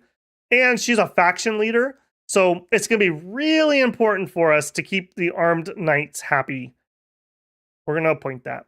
So relationship improved by +12. Positive effect on other leaders due to seniority. So anyone else in her faction is happy because I gave her a good job. We want her to... Now we have to give the budget for that council. One of the big things to know here, discovery and research. Remember, we have to discover a technology before we can research it. So somebody has to have the idea like, wait a minute, what if we had wings on an engine and like we could fly? Like we have to have the idea of an airplane before we could research the airplane. But if you don't have research running, your research goes down into discovery. This is a really important concept. So I'm actually going to put my discovery at like 15%. I'm going to just lock my percentage. And then I'm going to have my research really high at the moment. Probably like, I don't know, 60%. But what this means is currently I'm actually discovering with 75% of my budget. And then we could do prospecting and economic policies. I'd rather do a little more prospecting at the moment, I guess. I need to find out if we have any metal nearby. And we'll have some economic policies. That's going to be the card generation. Okay. Next up, we need a new commander for the MG Infantry Battalion. We have Isaac. This is the guy that we just accepted. Let's see what we got. We got a Cap 3. That's okay. He likes meritocracy. I like meritocracy too. Okay, this guy's going to fit in just fine. He's 41 years old. People do die of old age, so that is relevant. Loyalty is really nice. It essentially is like a soft cushion. When you piss people off, rather than like very happy, super pissed off, the loyalty will sand off the edge a little bit to that. I really don't want to waste him here. He's good enough. I could use him for something else. Astro, I would like him to actually be the secretary. I don't have any other decisions. Let's see if we can get our secretary out of their position. If I relieve you, no, I can't. I would really prefer to have him lead that squad, but I just can't afford it. We're not going to be able to afford that anytime soon. So I think we're just going to go with Astro. Astro's not very good at war. He does have endurance. What's this do? Some leaders just refuse to go old and senile. Leaders with high values and this skill are tough and strong and will stay with you for a long time. Used in old age effects. Okay. He does have some sixth sense. Otherwise, he's basically a clean slate. He's a member of Armed Knights, so they'll be happy I give him a job at least, but he's probably going to die. So, is what it is.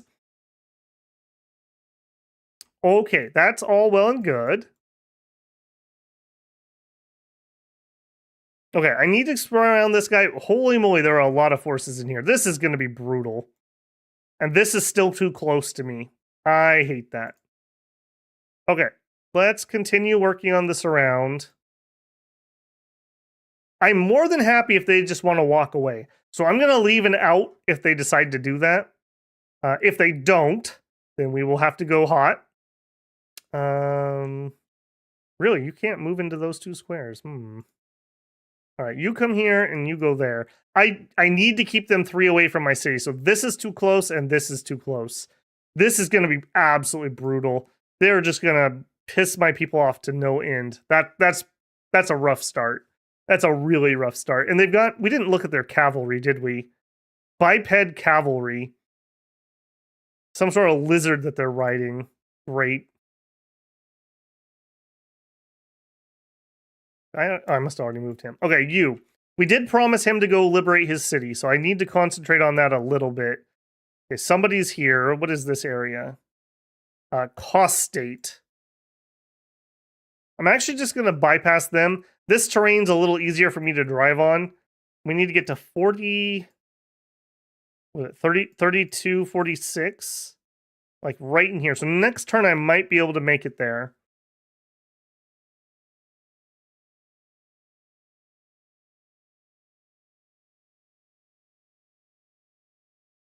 Send Astro to the front. Cap 1 is good for enemy target pro. Well, he's on the front now. Let's see if Babel has my luck and finds 4 oil deposits before he finds metal. Generally speaking, if we're finding little tiny ruins like this, that probably means there's a deposit. I don't know of what, but hopefully one of these is metal and one of these is oil. That would be ideal. Okay, we've moved all the units I'm going to move. Next turn, if they don't leave, I'm going to push up here and surround them, and then we'll look at attacking. We did leave 1 militia unit in here, and I do kind of want to do that because I would like some people protecting our city. If we lose our city, we lose the game because we don't have a different city. So I do have to be a little careful here. We have 160 points.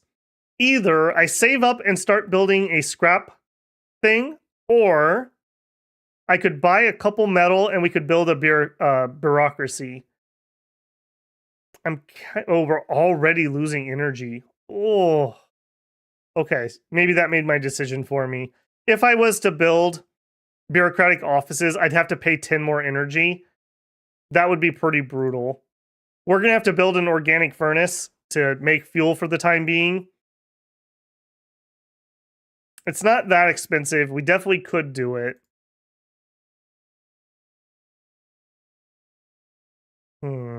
I wouldn't even want to build it here. I would actually want to build it over here because it's going to chop down the woods. But unfortunately, this is too dangerous to do that right now. Okay, let me throw it out to the council here. Should we go for some scrapping or should we go for early bureaucracy? We could do either one, really. The early bureaucracies would be really nice right now because we only have the economic council, so it would funnel a lot of points into it. Let's see what people have. Can you kill a faction if you send all their members to die in combat? I think so. I think if there's no members, I've never done it, but I can't see why that wouldn't be the case. Sometimes you get absolutely atrocious factions. At least ours both have meritocracy. So as long as I pick a lot of meritocracy, I can kind of keep them happy. And these guys are going to love us for the moment because we're going to do some enforcement. But then we're going to have to swing back around, go back to government, and that's not going to make them very happy. So we'll see. And these can evolve. They're not static. So they will move around. Yeah, see, like right here, the warrior army is happy because they have some military hierarchy. That's what they want to do. They have some national government support, strong military support. We look at the armed knights, about the same. They're strong national, but they're only average in the military. Yeah. Okay, let's see what people are saying. Slice says furnace. I'm going to play it dangerous, and I'm not going to get that as early as I probably should. Scrap won't fix your power problem. No, it won't. BP Uber allies. Early bureaucracy says Sherlock. You could tone down. I could. I'm kind of hoping to fill this up and sell some. We'll see what the price is at once I fill up the reserves. Yeah, sometimes Blaster Bot, that's exactly what happens. You can try to be forceful. They will try to adapt some over time. So it's not like they're set in stone. But yeah, sometimes it can be rather frustrating. Okay. I'm kind of feeling the bureaucracy. We're in a time of bureaucracy. We're already getting some bonus points to it. Conversely, the sooner I get the scrap thing, the sooner we can start saving up for our industry. If I was going to build the scrap thing, recycling facility, technically, I would need 290 build points. So next turn, I would have enough. So I could start that this turn if I felt like it. I think I'm going to go against the will of the people, and I think I'm going to do a recycling facility. It'll give me some more things I can sell for money, too. And then we'll probably have to do power next, and then bureaucracy, or vice versa, maybe. Wait, am I calculating? No, I'm not calculating that right. I could do one turn, and then I would not have enough, because I would need 200. Yeah, we can't do that yet. All right, I think we're rolling that one. We have 18 power points. Let me see if I have a strategy we could do. Actually, I know we do. We have a spy. Let's get that spy out. I want to know how much more is up here, I think. Okay, so our Supreme Council guy had to make the roll because we don't have Covert Ops Council. He rolled very, very well, and we got a double spies into the area. So what that'll do is over time, that will start revealing a little bit of this map for me. We still have 14 points. Anything else? We could try to raise the income tax.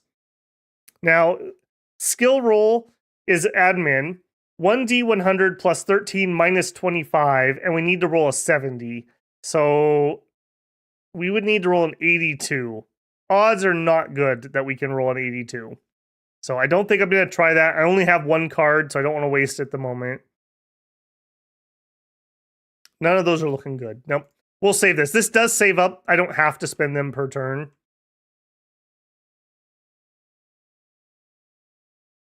Okay.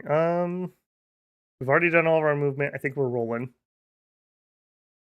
Please don't cut me off. Let me just sketch on by. Oh, dang it. The AI in this game is very good at cutting off your supplies, by the way.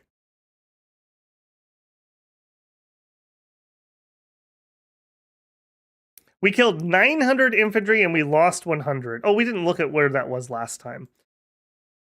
Okay, we are expanding. Yes, we are. We need metal. Yes, we do. They want us to conquer a city at 3246. Unfortunately, that's probably not going to happen. 3246. I just want to get eyes on it, though. Okay, we might be able to get in there. We might be able to get in there. I'm being a little greedy here. Hopefully we can just tag it and then get out. That's the dream. Oh, hello, neighbor. Aren't you rather close? This is Blood State. Okay, so are you guys Blood State too? No, you're not aligned. Okay. Okay, we have Sizza Commune, Blood State, and non-aligned forces. All right, this is our spy work in here. Some more ruins. Weather apparatus. What do you do? A giant machine. They rated. Oh, it's a weathered machine. Excuse me, not a weather machine. Some tech interns would give us extra research if we capture that point. We have a pretty big mountain here. So really, we have a nice choke point kind of right here. It would be very hard for something to cross these mountains. So on our eastern front, if we can make this our border, I'd be very happy. This has probably got to go. That's just too close. And this is on a line, so we can just take this as we can. I really wish we could have nabbed that. All right, you.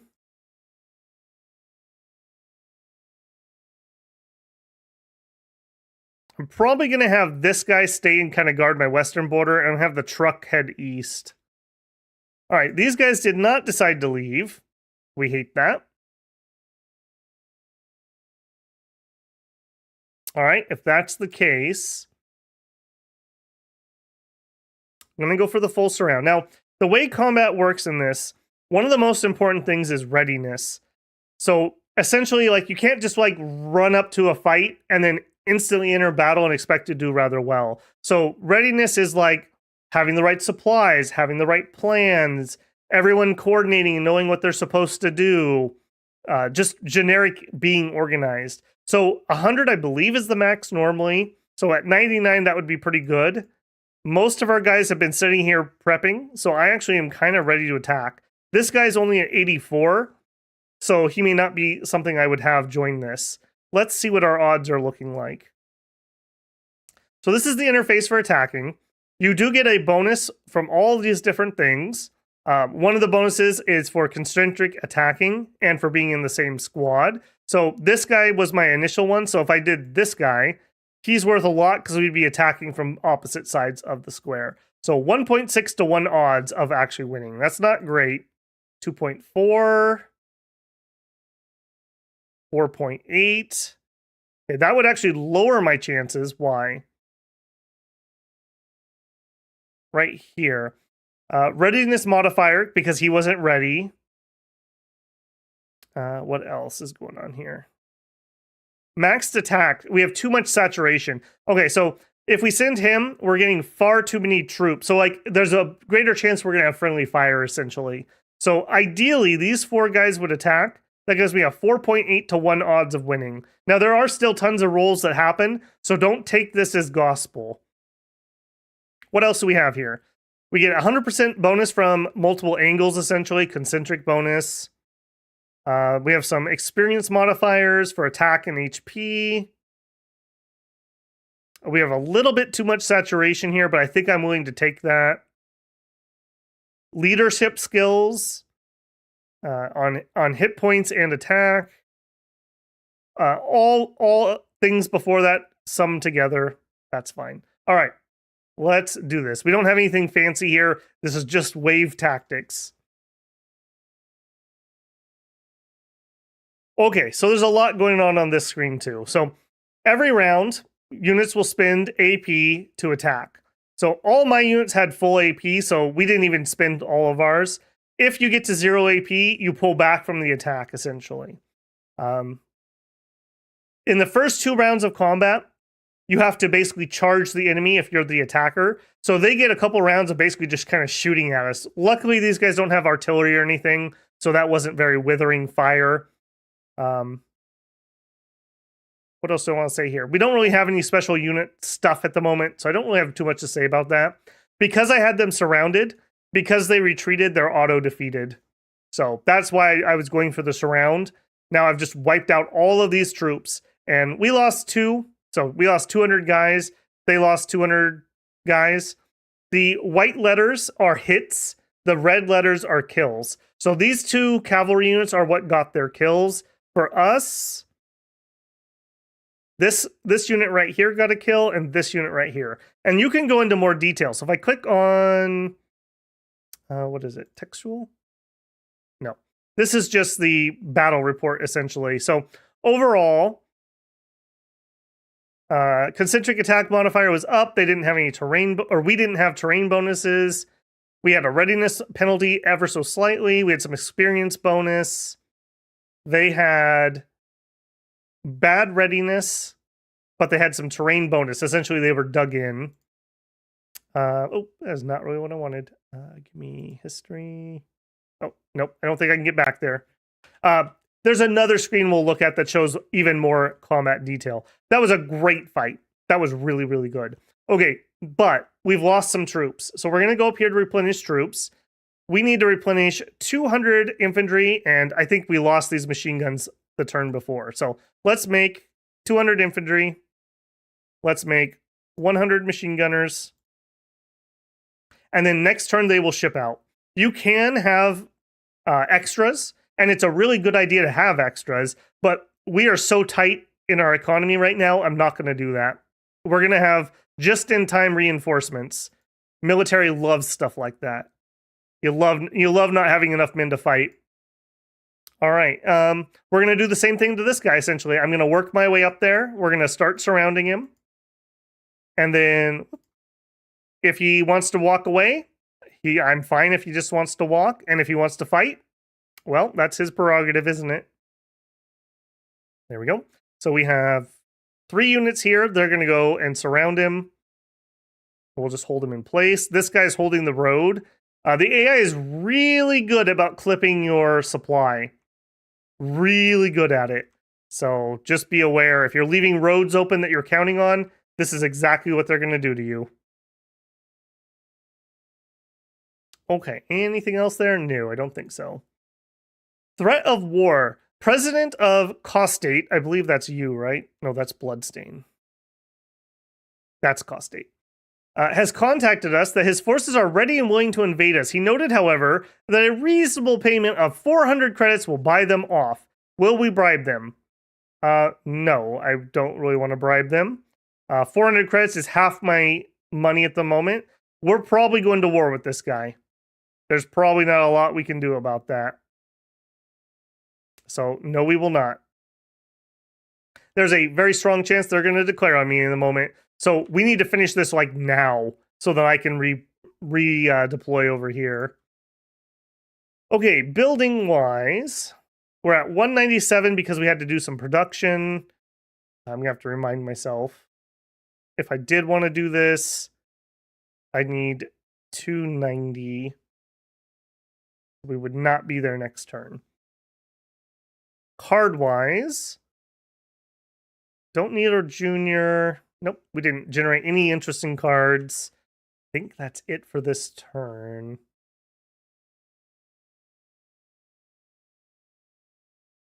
It looks like free real estate. Yes, it does. You need to have the city at the time, the end of the promise. Yes. Are there any sentient aliens? Yes, there are 4 minor factions of aliens on this planet. They are insectoids. There should be some... Yeah, that's actually kind of odd. We don't have any aliens near us. There are aliens here. We have a 5-meter carnivore that's a crustacean. And there are insectoid sapients. Which we know this one's a human. I actually don't know this is human, but it probably is because they have a city. And these are obviously human here. So kind of lucked out in that, I suppose. Did you actually just straight up declare war on me? Yes, you did. Oh, you guys are in a lot of trouble. Yeah. Okay, I would really like to take peace with this guy if I get the opportunity for it. Oh yeah, Glasgow. Gallo Glass, he's in a lot of trouble now. I was not expecting them to just immediately try to declare war on me. So, a little unfortunate there. I really need to at least get rid of this guy because he's still within range of my city. I'm okay just holding this, and we're going to have to redeploy over here. I may even have to rush building a formation. If I did, we would need 330. I may have to do that. We may be building troops before we build anything else. I may not have a choice on that. We'll see. All right, let's roll that turn. All right, I'm going to get my tea out here.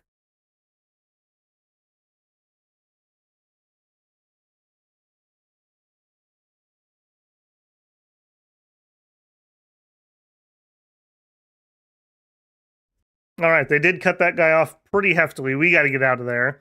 We've killed 400 infantry, and we didn't lose anybody. Now, they did waste disposal accident in the Tower of Babel. All right, who didn't flush? Bureaucracy. We found 4 machinery. Excellent. We found 150 credits. Booyah. All right, history. Next battle. Okay, so... Okay, they attacked our GR infantry. We didn't lose anything, and we killed some of them. We click on the report. Initials. Yeah. They added this semi-recently. Before, there was no way to see anything about the battles that took place on enemy turns. That was rather annoying. He did push us back. All right. We got to be a little aggressive here because I need to get this guy like now. What is your readiness? But we're not ready. It's not worth trying to attack too soon and just flubbing it. All right, you are going to hopefully be able to hold this. You are going to head that way. You are in a lot of trouble. So we need to get back. We can't quite make it. Hopefully these guys are going to be in a lot of trouble. Okay. I'm going to do something a little weird here. If I strat move you, how far can I go? To there. Oh, I don't have the points. Okay. Tower Belt. We need to go to assets. I'm going to nationalize the transport hub. We're going to need logistics here. So I paid them 500 credits to the population. We took over the transport hub. This gives me more logistics. I don't have them this turn, so we're just going to move. And we're going to let's go as far as we can. Try to get down here and get them some fuel before bad things happen. Hopefully next turn we'll have the readiness to attack this. It's just militia rifles, so hopefully we can take that out. What other decisions do we have? Waste disposal accident in the Tower of Babel. A nasty accident occurred with foul-smelling waste covering our streets. We're cleaning up as fast as possible. No casualties, but there's a widespread nausea, and the population perceives it as potential danger. Some help would speed up the cleaning. Will you support us? So this is a case where they want me to spend 4 of the PP to do that roll, and I'm definitely going to help her.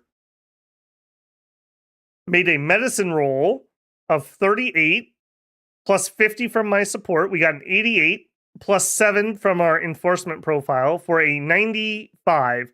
Unfortunately, that was a fail. We need 102. Danger increased by 8. We lost 600 population and there was some unrest. That's very unfortunate.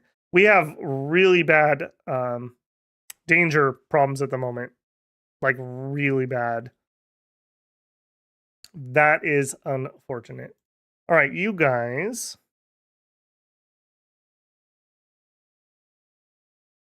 Ammo. Yeah, we're okay. That ammo's coming out. I definitely need those logistics. What minor type are you at war with?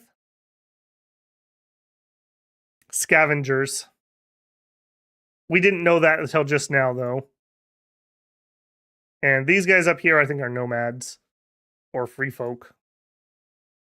Okay. I'm kind of debating whether I should just save up and build a second squad. We're going to really struggle to afford that, but I'm worried we just don't have enough troops. Like, if we were to go for these guys, 330, I'm at 255. We have the metal. We don't quite have the troops yet. Okay, we don't have the troops yet, so I'm kind of moot point. Hopefully we get some more militia spawn. Okay, you've done as much as you can do. I really am leery about not having a guy sit here just in case they declare on me too. At least I won't let them run straight to my city. All right, and card-wise, we really didn't get anything particularly useful, unfortunately. Oh, I forgot. We have Anima Circle. What are they doing right now? This is a cult. Anima Circle gained followers. -2 unrest because of Anima Circle's positivity projects. Okay, so right now they're lowering the unrest, so they're helpful at the moment. And there's not much else I can do this turn. If I was going to build the scav, I could start it this turn. Power-wise, we're getting a little bit close. 10 turns. No, we're going to go for the scav. I need to get some resources coming in so I can sell them if I have to. So we're going to make a recycling facility right here and get started on that. All right, play it out.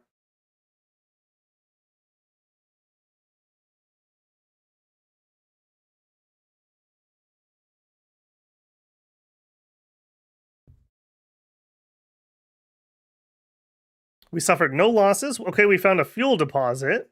We're entering the time of bureaucracy. We gained technology fascination. Okay, that's nice. Gives us some extra research. I really wish I had a card to solidify relations with them. Okay, you need to get out of there. Where am I going to put you? Right here is the big choke point. So if you go here, you go there. I'm going to try to build up some forces here. I wanted this guy to go this way, but now I'm kind of worried I need to come over here and block. I'm happy if this is my border, although I'm not happy about losing that. All right, you got to go, friendo. You got to go. I have no decisions to make. Did I have...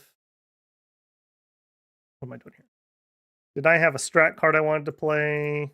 No. We're really getting unlucky in the strat cards. We're just getting nothing at the moment. Okay. Can I take this guy out? What do you have? Nothing useful. 1.2. No, these are not as good of odds. Now, partially that's because there's just way more of them. Okay, 3.7 to 1. Our biggest penalty, we're saturating ever so slightly. I think that's all right. We're probably going to have losses here. Oh, there's no way I'm getting that village blaster. There's no way. We don't have the type of troops we would need to take a actual city. I thought it was just going to be the little village they had over there. All right. I think we have to do this. Oh, give me the graphic. Okay, this went really well. I will say our men are doing an amazing job. Oh, hey, look, we got a techno mage. This is because of technology fascination. We have a chance that we can get these now. Troops the techno mage are embedded with benefit from his mastery of drones and sensors. Anyone attacking them has a 50% penalty to their attack. Beautiful. Absolutely beautiful. Okay. Good. Now, that just freed up all of these guys. I'm going to leave the GR and the militia to just keep this guy busy. Where do I go for a quick surround?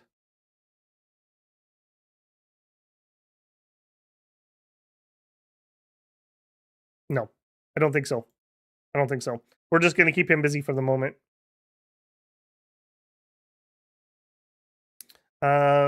Trade. Do I have anything else I want to sell at the moment?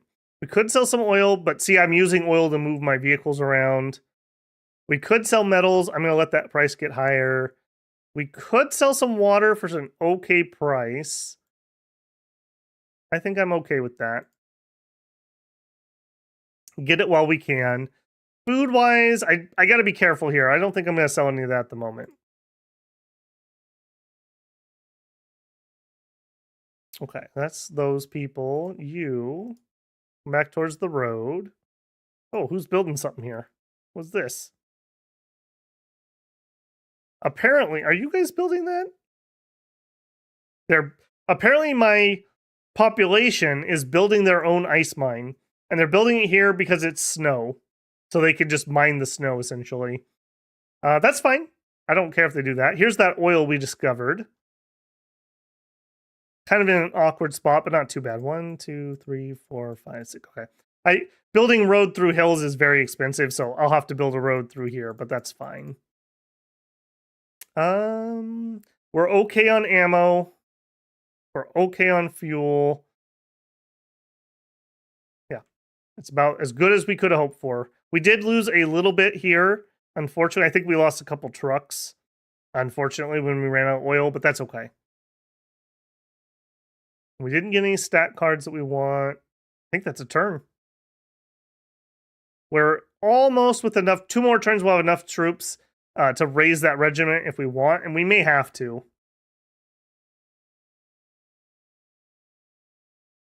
Techno Mage, aka legally distinct Techno Mage. Well, if we want to get specific here, bruh, in the RPG riffs, they had Techno Mages, and that's from like the late 80s, early 90s.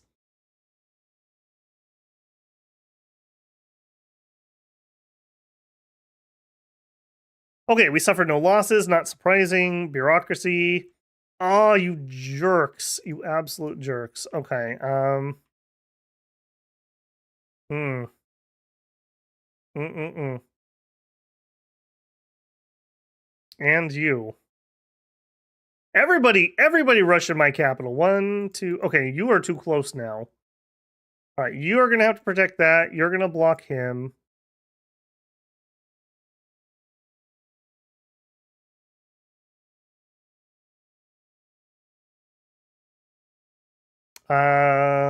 These guys are actually at war with us. These guys over here are not.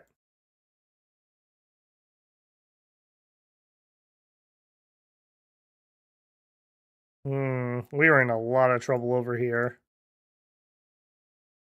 All right, I'm sending those guys that we are definitely going to have to build that next one. So we're going to just have to do nothing but save. Did we finish? Yeah, we finished our scavenger thing here. We're going to have to save up and we're going to have to be able to buy this. So if we wanted to get either MGs, which our MGs are really good, so I'll probably make an MG brigade. So we need 340 industrial points. So that's going to be several turns of saving, unless we get a card or something. Scavenger traders offer machinery. Who are you that's just so mad about everything? Blood State traders are at our border. They offered to sell us 13 machines. That's a really good price for 13 machines. But if I said no, we would get that enforcement that I want. So I'm going to say no. Okay, now we have enough to actually have a chance to get the efficiency card I want. So we just need to stay above 50 until we get that card unlocked. That's going to be easier said than done, though. Man, I really wish they hadn't built up here. I'd prefer to fall back closer to my city at this point.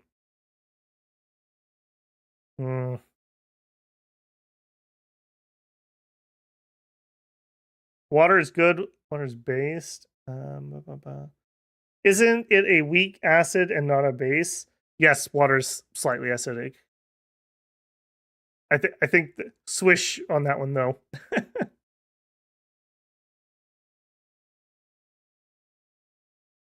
I would really like to get down into these hills too, but I don't think I can do it. We have a tank here. Tanks are not great in forest, unfortunately. Yeah, there's just nothing else I can do there. Don't have a card currently. I think that's it for this turn. Please don't keep pushing in. You jerks. Okay, we discovered physical storage. Probably the absolute least useful tech to me right now. All right, we got defense, but that's not going to be particularly useful either. Okay, you. I want that back. You. Man, look at the damage they just did to my poor boy. Okay, they backed off at least. 1, 2, 3. This is the minimum they need to stay away from me. Nobody may come closer than that. That's like auto declare war. Same here. You are too close to my city. I am just absolutely getting crippled by this danger. I really need people to not be next to my city. Okay, over here.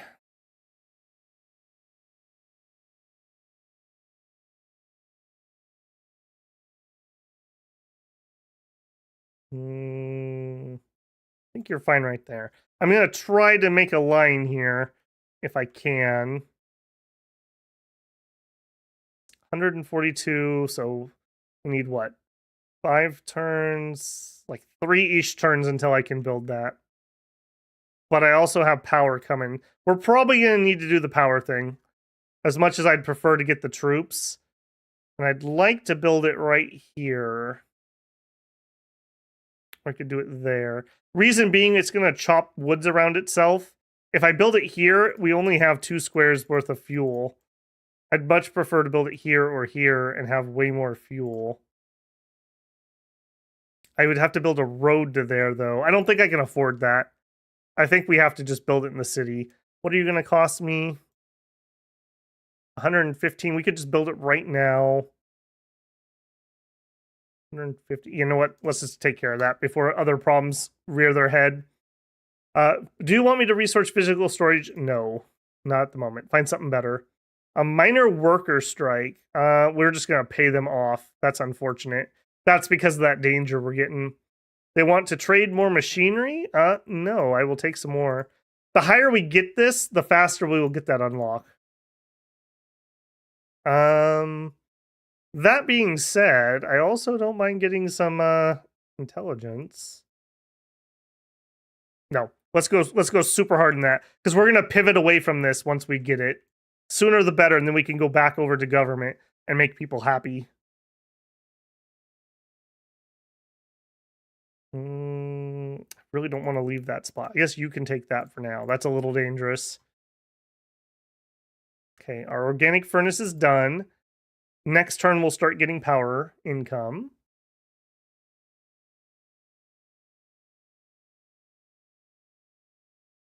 Yeah, go for it. They really want you to get that second brigade? Yeah, I really want that second brigade.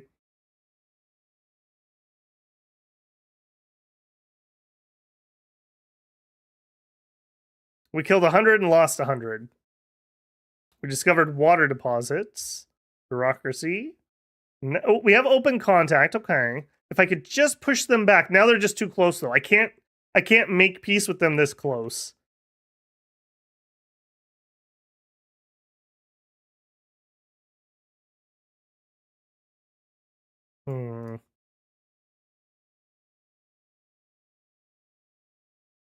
Don't think I don't see you doing that. I don't know what to tell you there, buddy. Okay, they did push my MG squad back, but that's okay. I want to get into these hills. That'll make me very hard to dislodge. There is entrenchment. So if we look at these guys, right here, this is entrenchment bonus. Previous entrenchment was 205. We're at 245. So this is essentially going to give us, I think it's HP or the equivalent of HP for just being more entrenched. It will make getting rid of us very hard if we have time to dig in. So hopefully we will have time to do that. Yeah, I would love to increase worker happiness. They are just really mad. Yeah. Diminished by 2 due to high danger. They're happy with their pay. They're sad about our quality of life. Well, nothing I can do about that at the moment, man. Okay, national budget allocations. I think we are going to pull back here a little. We could use a few cards, so just a little bit. We're going to pull down. Warrior Army demands we hire their candidate. I'm going to say yes because I can't afford anyone to be mad at the moment. Hopefully they don't give me a dud. Okay, here we're not really in a position where we're going to be having military research. Model design could be really good. Remind myself here. What council do I need to play efficiency? Interior Council. Interior Council will also let me play with the taxes. I think we're going to grab the Interior Council. That's another one that needs somebody with really good intelligence. Hopefully we have one. Blood State is recruiting our troops. Please stop. Let them go or forbid our troops to join the raiders. Yeah, no, you're not allowed to do that. Idiots, what are you doing? That's these guys. And they did just call them raiders. So, oh, they're scavs. Scavs aren't that bad. At least they're not slavers or something. But they're not good either.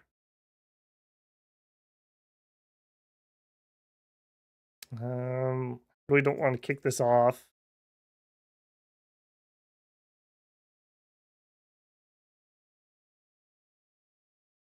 Okay, we've done our moves that we can do.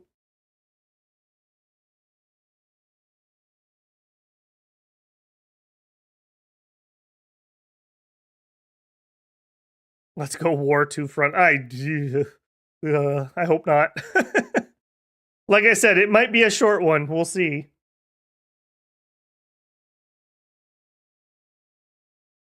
Round 9. We suffered no losses. We made no kills. Bloodstate has violated our borders and declared war on us. We're earning a time of bureaucracy. We failed to have our promise. We gained bureaucracy. We didn't keep our promise. We got a spy.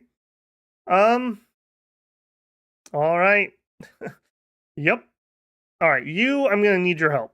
You are going to keep trying. No, just sit here. That's going to be a problem, I'm sure. Come here. You need to not get yourself surrounded. Okay, I think this guy is going to be my most potent unit, so he's going to actually abandon front, as much as I hate that. And we're going to leave these 4 units to try to hold this. We'll see how that goes. At least these guys are unlikely to try to mountaineer their way in. Even though the AI doesn't have to do logistics like we do, I don't generally see them try that. So hopefully we can just hold this line there, and then what we have over here can fight this war. We have not even half of what we would need to raise a formation. I think we need at least 51% to try. I think I probably want the MGs because they're just better. Okie dokie, that's what we got. Somebody for Interior Council. So this guy's really mad because we didn't keep our promise. Interior Council, I'm pretty sure. Now, normally I would Alt-Tab and I would look at the Steam guide, but I have it on my phone today. There's a guide for human resources. Very, very handy. It actually tells you all the skills. So Interior Council needs admin, streetwise, leadership. Okay, so intelligence and a little charisma is what that needs. You are not intelligent. You are much better. Okay, I know you're a little mad at me, Isaac, but what if I made you director of the Interior Council? Huh? Relation improved by 63. Okay, taxation change. I want that very low. Tariffs, just no tariffs at the moment. Human resources and interior policies. I'm going to put both of you at about... We're not really needing too many people. I'm going to go 40-55. We may change this later on. When I make these decisions, I can always call him and change it, or this will come up in a while. So those aren't like finalized things.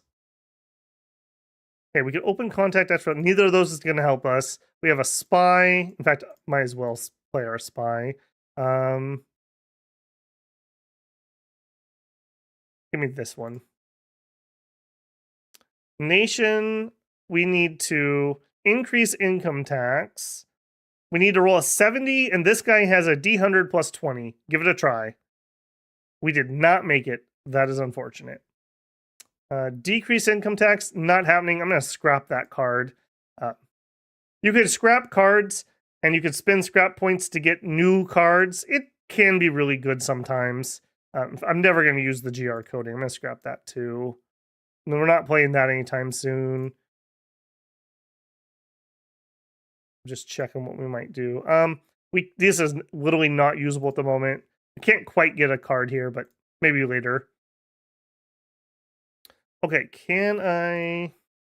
Not yet, not yet. Okay, we are not really ready enough for an attack here. Move over there. Okay, at least I have a wall that they can't get to my city. You... will not move this turn. This is going to be so frustrating. He's going to keep just ping-ponging around me. This guy has tanks. If we can fight him over here in the open ground, these tanks will do some work for us. So hopefully we're going to be able to flank on in here and make something happen. Oh man, double scav start. What a rip. I think that's all I can do. We have to save the industrial points.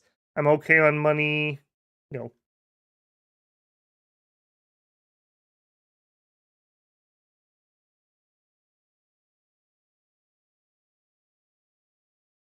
We killed 100, we lost 200. Admin level raised.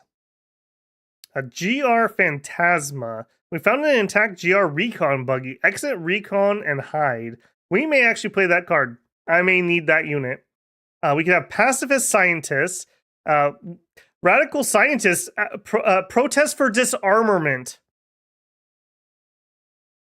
Have they noticed we're in a double-sided war with scavengers? Figures. GR Combat Simulator. I don't think I've ever seen this one.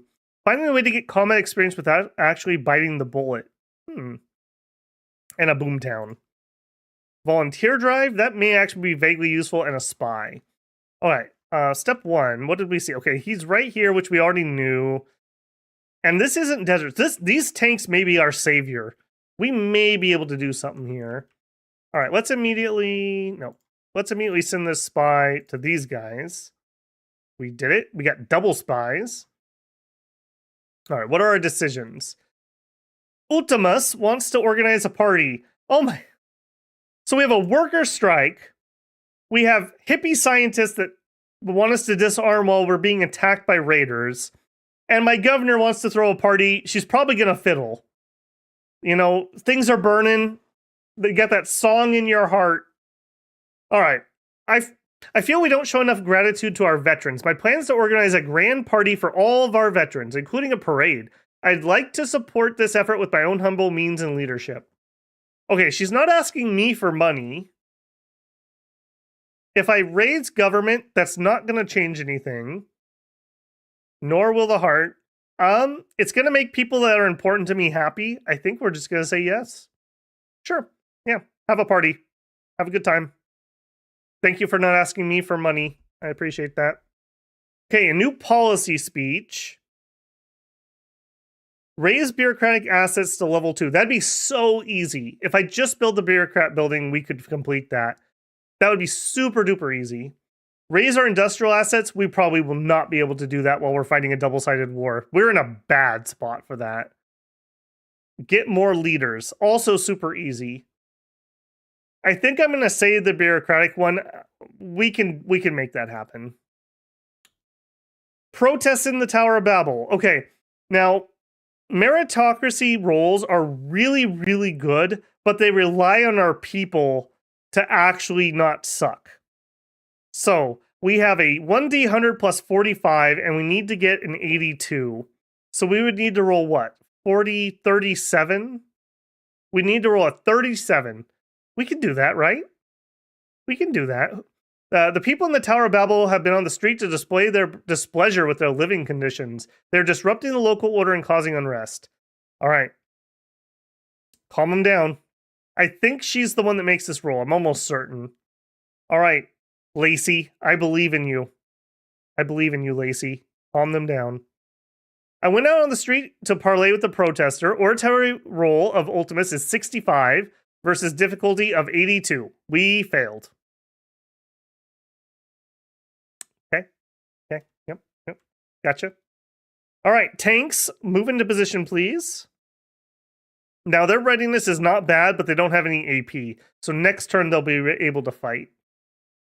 Also, this guy's being really passive. I'm going to siphon off my leadership, and I'm going to bring him over to this fight.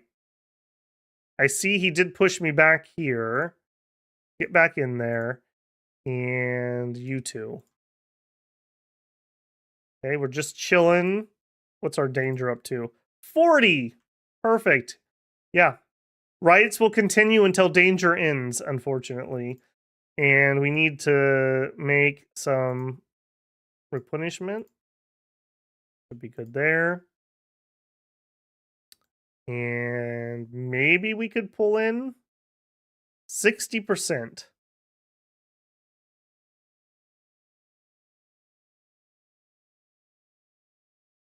I think we do it.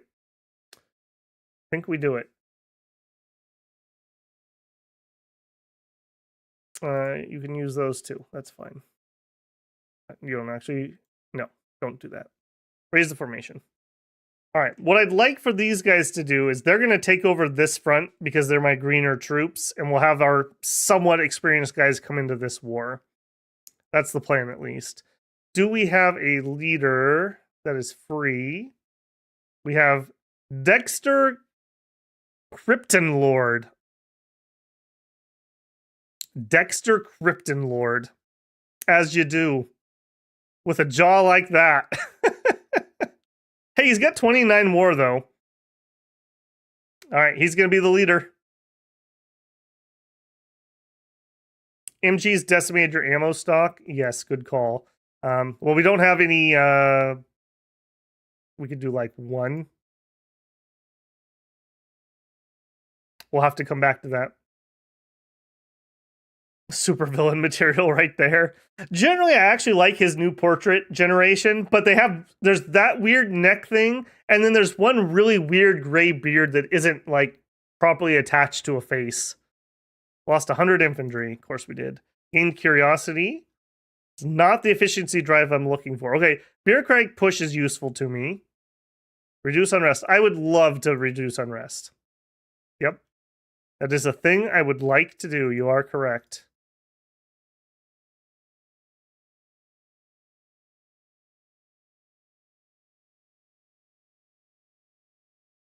Okay, they're all good to go.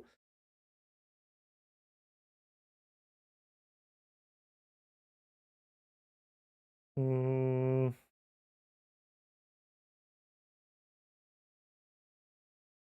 even going to siphon one more off right now.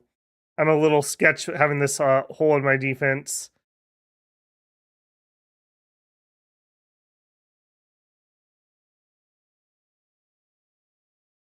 You move here and you move here. Okay, I think we might have to attack with this. 33, though. And he has a wasp hive. Tiny robotic wasp launched in every direction they are faced. Troops that have wasp embedded, release them early in combat for the first 4 rounds and have plus 400 attack value against infantry targets without armor. Envirosuit does not connect. Ooh, that's gonna hurt. Why do you guys have such ridiculously good tech? Oh my god. They have sentinels. That's what's been kicking my butt. Okay, we need to look at that fate point card. Where are you, Buggy? You. We are going to target our zone. Execute. All right. Please be good enough to help me fight. It is a GR unit, so it should be good. Yeah, look at that. 600 soft attack, 1200 defense.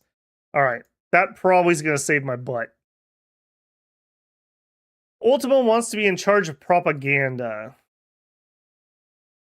So that would raise our democracy a little bit and some heart, which is getting a little uncomfortably high. I don't want to make her mad, though, and it's not going to hurt me right now, so I'm just going to say yes. I just need people to be happy, because, like, if your governor is really pissed off, they don't do a good job. So, like, you could think about this, that she's 73% efficient right now. So it would be nice if she was happy. Animal Circle requests your blessing. Negative. I don't want them growing at the moment. And Dexter Krypton Lord, you're in. Look at that jaw. He looks like, what's the name of that actor that has the long neck and kind of the weird sunken cheek, big jaw thing? Apple something, Cumberwitch or something? That's who that reminds me of. I'm terrible with actor names. All right, you're in, friend. Yeah, Benedict. Cumberbatch. That's what that looks like to me. No disrespect. All right, we have 65, but as mentioned, we have like no ammo. So we're going to spend all of our production points on ammo. Running out of ammo right now would be absolutely crippling. All right, I think we're just going to chill. I'm going to have this guy come down and help this attack. So that'll have to be next turn. That guy's just chilling. We're not running out of money. Go. Attach that bad boy to your MGs. Do ice planets get blizzards? Deserts get sandstorms? Storms, no, but temperatures do matter. If you start off on an Earth-like planet, you won't start with units wearing envirosuits, which are crappy, but at least there's some armor. There are areas of the planet that are irradiated, and you can launch nukes, etc., that irradiate things, and you would need radiation filters for that. But you don't get storms, per se. We have suffered no losses and made no kills. That's fine. Gain discipline. Okay, again, we keep getting all kinds of stuff. Are you giving me the thing I want? Okay, we picked up discipline. That gives us a tax bonus. That's kind of whatever. Efficiency goals is what I want. Please give efficiency goals. Okay, we have spies. There's no reason not to send some spies. Let's actually this way. And we'll go that way. Okay. Major worker strike. Again, I'm just going to keep paying them off. Their democracy is getting rather close and uncomfortable to me. I don't dare do autocracy and fail, or we will really be in trouble. Oh, thank goodness we got another militia. Okay, and he's got some recon elements, which is good. And you move there, you move there. You're good to go. All right, let's do this. You and you. And maybe you? No. 10-1. Do it. Hopefully, oh man, one of my tanks like instant retreats. You dum-dum, what are you doing? We need you in there shooting like this guy. Okay, we killed one of the wasps. That's excellent. Okay, that was all right. That was all right. And then I'm going to set myself up for next round. Okay, and you can now move out. And you guys are moving in.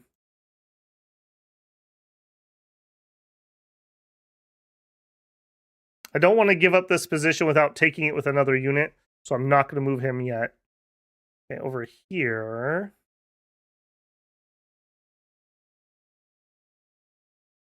I think I'm willing to do an attack here. We'll see. No, not good. Okay, we'll just chill for a second. Okay, maintaining up here. Man, that's annoying. We're okay on ammo. Let's make some replenish some troops here. Why do I have one spare MG guy? I don't understand where he came from. Take as many as I can.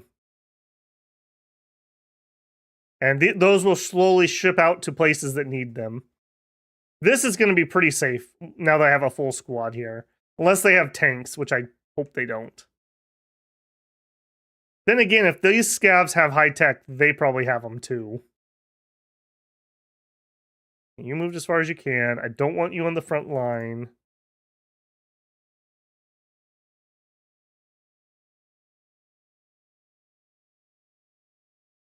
No, I don't think I'm quite ready for that yet. I think that's everything. Can we sell anything? We could sell water again. Yeah, give me a big water sell. Yeah, see, the price is just cratering on that. But while I can, let's get some money. The food, I'm a little leery about selling food. I'm not going to do that unless we max out. Fuel, again, we're using some fuel, so I don't want to do that. I don't want to do metals. Those MGs will be okay in the force. Yeah, we've got a, what is this? This is technically high mountains. They're never going to dislodge me from there. And down here, we have low mountain forests. They're never going to get me out of there. So it's really just these two spots. And we'll double up. So we'll do 1, 2, 3, 4, 5 or something like that. So we should be pretty good once I dig in here. And remember, they're entrenching. So once they have some time, they'll get themselves dug in really nice. Okay, you could attack. How much AP? Wait a second. How much AP does my scout buggy have? You actually have a decent amount. 30-1. I want the XP though. Let's do it. Yeah, those wasps are gonna hurt. Okay. 2 kills, we killed 3. We're getting some XP here. I'm going to transfer unit admin, change HQ. You are going to be under the 1st MG Battalion, and I should have done that with you too. This way, you can have 2 auxiliary troops assigned to an HQ, and they will benefit from this guy's leadership. I should have done that before. Can't do that with militia. Not the bees. That's right. That's right. You can hear Cage's voice off in the distance. Not the techno bees. Okay, that was rather painful, but it is what it is. Okay, I'm gonna max out when I get a little closer. In fact, I might do that now. Let's go in here and let's turn our furnace down a little bit. We're making 39. Let's go to like 70%. Just slow that down a smidgen.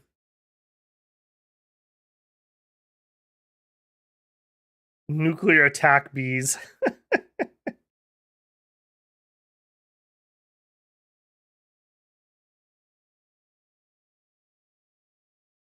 We killed 100 and lost 400.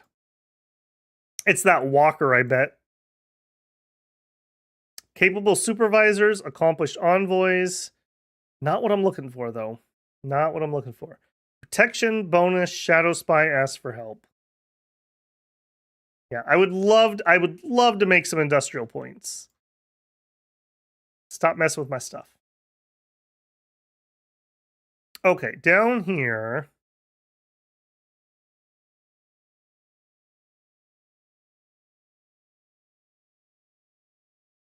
One, two, three, four, five. Yeah.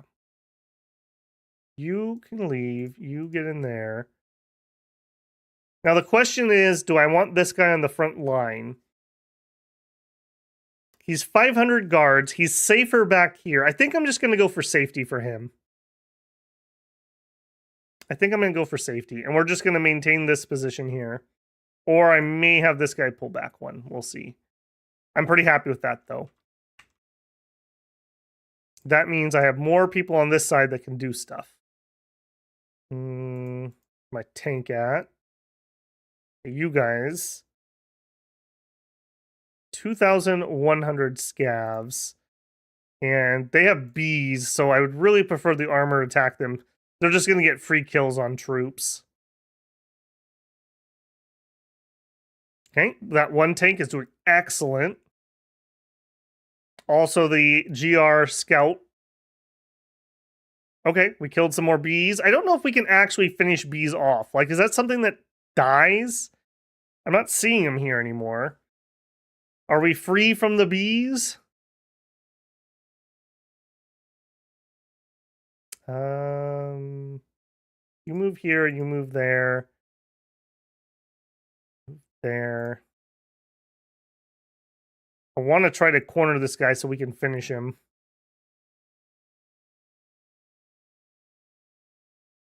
Okay, I think I'm ready to actually move that. I'm going to, again, try to start an encirclement here. You.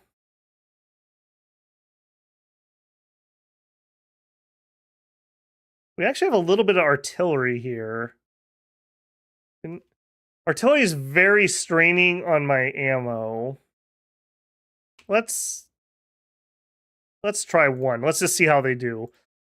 This is just like improvised artillery, so it's usually not very good. They can't fight back. They don't have a ranged attack. We got one kill.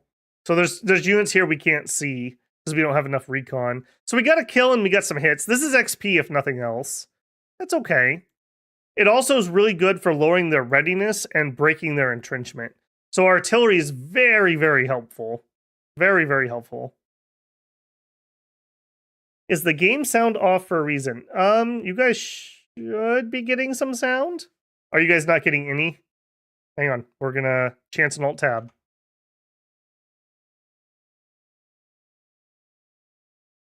Zero sound? Oh. Yeah, if you weren't here at the beginning, Shadow Empires does not accept the normal OBS way of recording.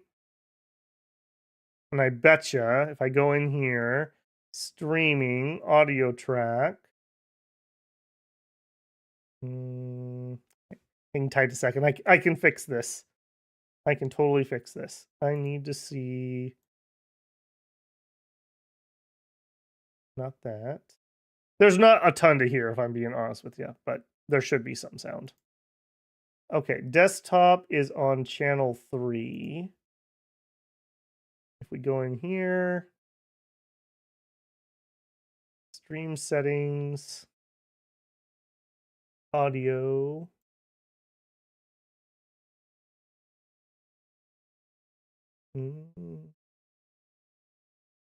He says he can fix it, but then audio.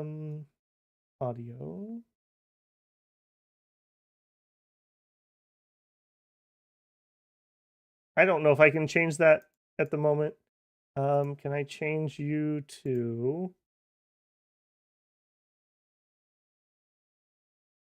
I'll try for 1 second, and if I can't get it, we'll just have to suffer through it tonight.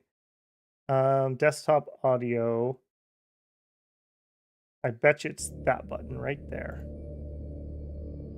Are you getting creepy apocalypse sounds now? That might do it. My apologies. I know this is on a different audio channel that I don't normally use. I normally record a different way in OBS, but this game, however Vic programmed it, it can't be captured normally. I just get a black screen normally. Thanks for the heads up. Nobody else said anything, so there you go. Now you can listen to the tunes to scavenge to.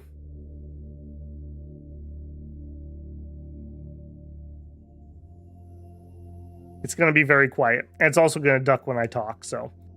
You will get some laser sounds, though. Okay, nothing else I can do there.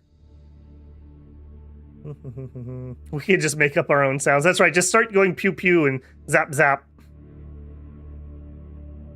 Hey, Cyanide, good to see you. Map paying simulator? Kinda, yeah. It's like 4X, but kind of a little bit of like RPG Crusader Kings style. A lot of simulator to it. Choose your own adventure. It's got a lot of things going on. All right, motion for enforcement profile to reach 64 points. I don't really want to keep going on enforcement, but we also have not got what I want. So I'm going to say yes and hope that we get something. We are rolling in political points at the moment, so I'm going to continue dropping that down a little bit, see if we can get some more cards. Rogue Doctor in Tower of Babel. We discovered a very secretive doctor in Tower of Babel. He was hidden away in some ruins outside the center. He seems to be cooperating with our own scientists on non-official basis, and it seems he's giving beneficial advice now and then. However, it seems his experiments are very twisted in nature. His field of research is mutations and disease. Some people think he poses a threat. Yeah, let's not have somebody that does mutations and disease. Let's try to close down his lab. So 1D100 plus 30, difficulty is 82, so we need to roll a 52. Come on, Lacey, you've kind of let me down recently. Order acknowledged. Covert Ops skill resulted in 113 versus 82. Success! The doctor's been put in prison for experimenting on humans and keeping samples of deadly pathogens. He was also eating bats. The facility has been neatly closed down. A job well done. Good job, everyone. Now, in addition to just the events here, if I didn't make this roll, he would still be there, and that would start a story of whatever he's doing in the background. There's also other things happening that we don't know. There could be slavers here. There could be merchants here. They only come up when they come up. We don't see them on the map necessarily. And by picking that option, we made some people happy because that's what they wanted us to do. We changed our profiles, and then we changed whatever story was here. But in addition, we had Lucy roll a covert ops skill. So we should see, I don't know if it's going to show up this turn. If we go to history, no. Skill log.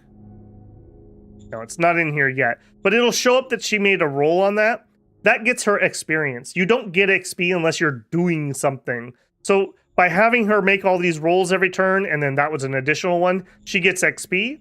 And then if you look here, spent 14 XP to improve trade by 4 levels. Voted for warrior army. Spent 14 XP to raise science, raise medical, raise investigation. So if we go in and we look at her skills, look at this. She started with all zeros in her skill level, and we were just relying on her super high intelligence. Look at how much level she's gotten in things.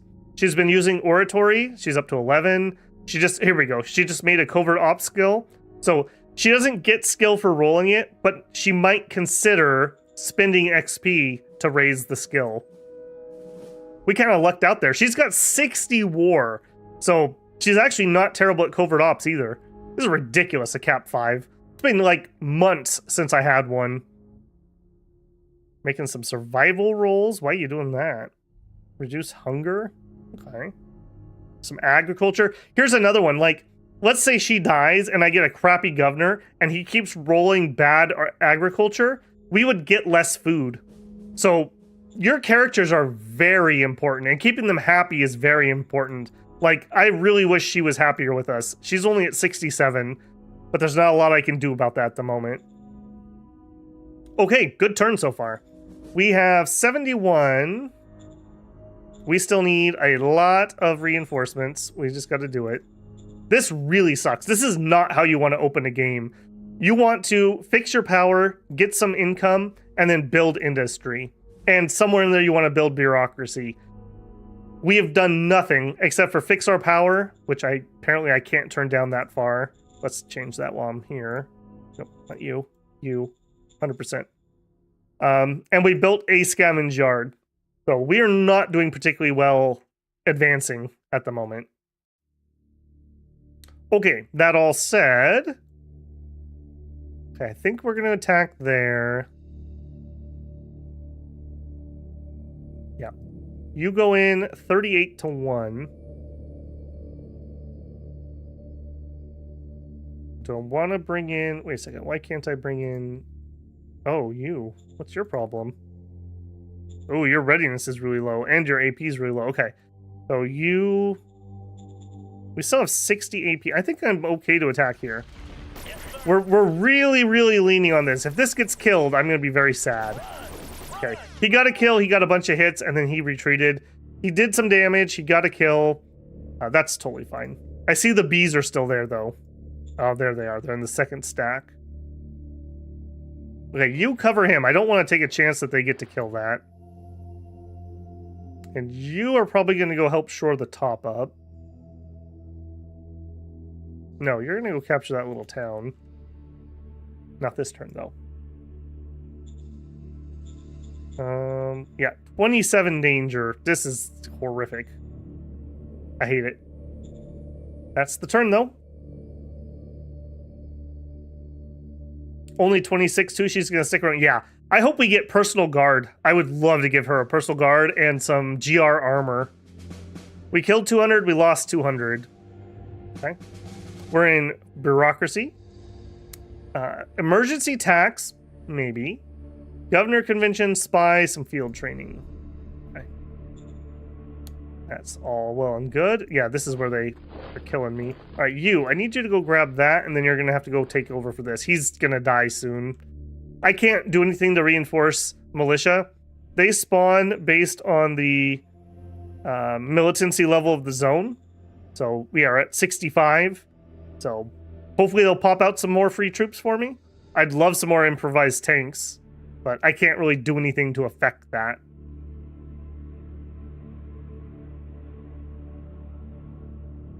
Okay, I think...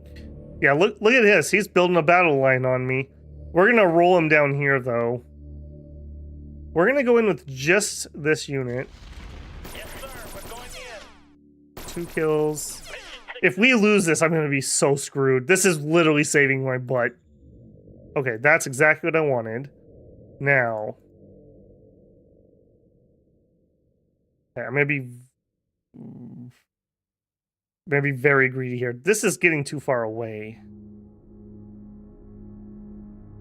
Okay, I'm going to have him come down here. I'm going to have the tank roll in. I'm going to have you attack. 1-to-1 odds. I don't like those odds. I'm going to wait for my tank. Yeah. You still have 50 AP. But your readiness is getting really low. I'm going to let them rest for a second.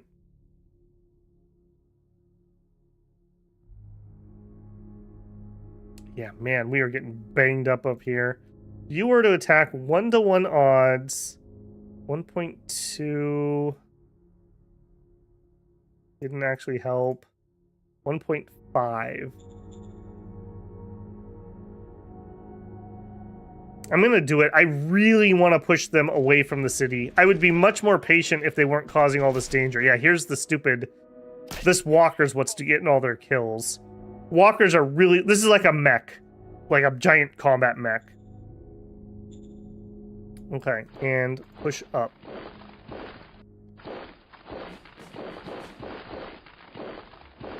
I just want to get them away from my city. If I could just get them to calm down... Yeah, this is bad. This is really bad. There's nothing I can do about that. All right, national budget. I don't think I need to do any changes. Maybe we actually take the Interior Council down a smidgen. Affirmative. Bureaucratic reaches level 2. Just can't do it. I just can't do it. Sorry. Yeah, see, they're all pissed off because I won't do what they want. We're not getting a lot of research because we don't have enough bureaucratic points to turn into research, but there's, again, just nothing I can do about that. Demigog in Tower of Babel. There is a word of a demigog active in the slums. He's ranting against our reign and convincing people they should immigrate to join the free folk and causing unrest. We could find him and arrest him. We did need to raise our enforcement some. Or we could convince the population he's a fraud. That would give me some meritocracy, which we could use. Oratory roll plus 42 versus 127. So we need to roll 80 something. That's not going to happen. Meritocracy is very hard to do with low level leaders. She's good, but she's low level. I think we're going to find and arrest him. We have somewhat better odds there. And it's not going to piss anyone off either way, so that's nice. Let's do that. We failed. We still get the points for our profile, though. And here's another one. We could make some commandos for some meritocracy. Or we could get some more. I'm going to get some more enforcement. The higher I get that, the better chances we get our thing. Yeah, we get a 20% chance per turn to unlock this. The reason I want this so badly, this card efficiency drive basically lets me print credits. Like, we just get more credits. It doesn't come from anything. If I do something like emergency tax, I take money from the private economy. So this is very, very good because we don't hurt anything else. It just costs some political points. So I'm really committed to getting that. And then we're going to flip over to government. 69 enforcement. Nice. Yep. Okay. Did that. We're digging in down here the best we can. All right. Replenish. We need 400. Hey, we're actually caught up on that. But I'm just going to make more because I know I'm going to need them. There we go. We'll actually have some spare reinforcements. Yep. That's going to be turn.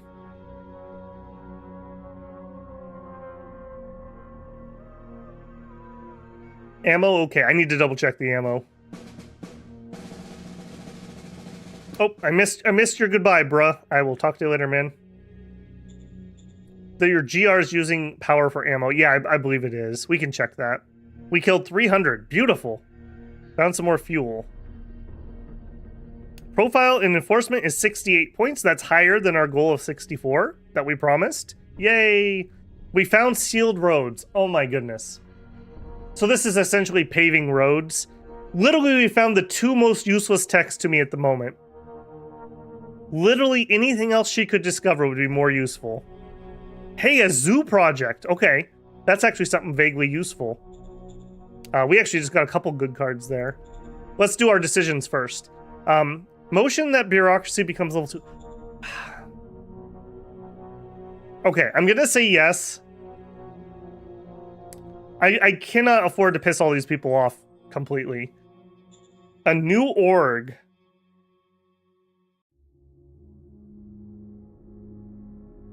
Am I gonna have somebody to staff this? And we're also spreading our points even thinner. I would love to get military research going. Getting some armor would be very helpful. Model design would be needed to use that research, but our research is so ridiculously slow. I'm just gonna say no this time. We don't have the bureaucracy for it. That sucks. Okay. We got a couple good things here. We got spies. Let's get spying. Aye, aye, sir. Man, this guy's really good at that. And send one here. Aye, aye, sir. Nice. Okay, nation. We got a couple good cards here. Zoo project. A place to relax and learn with the whole family. It will provide education opportunities and give a sense of pride. So we're going to build a zoo in our capital. Nice. Emergency tax.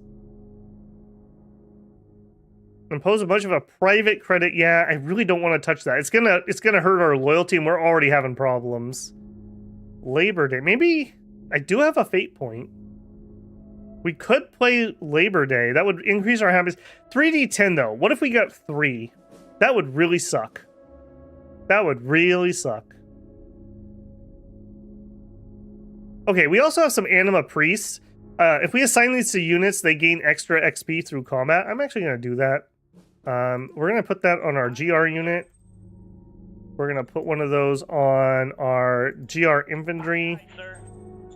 And we're going to put one of those just eeny, meeny, miny, mo. Aye, aye, sir. No reason not to. We also got Medal of Merit. This is, we give somebody a personal medal. This is a really nice ability. I'm going to do this. Do I have somebody who's ridiculously mad at me? The secretary? Whatever. I kind of want to give this to our mayor. Lucy. Yeah, she's a little mad at us. Here you go. Have a medal. So, 25 relation just for giving her the medal. And Medal of Merit gives her 10 extra charisma. So that will help her rolls out here pretty darn nicely. Yeah, and just having her be happy will definitely help. Okay, that is that. You head up here.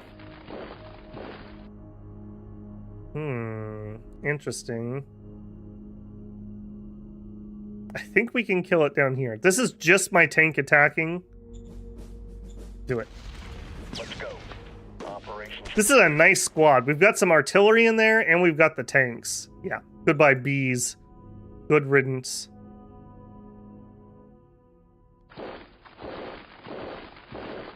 We almost have an encirclement up here.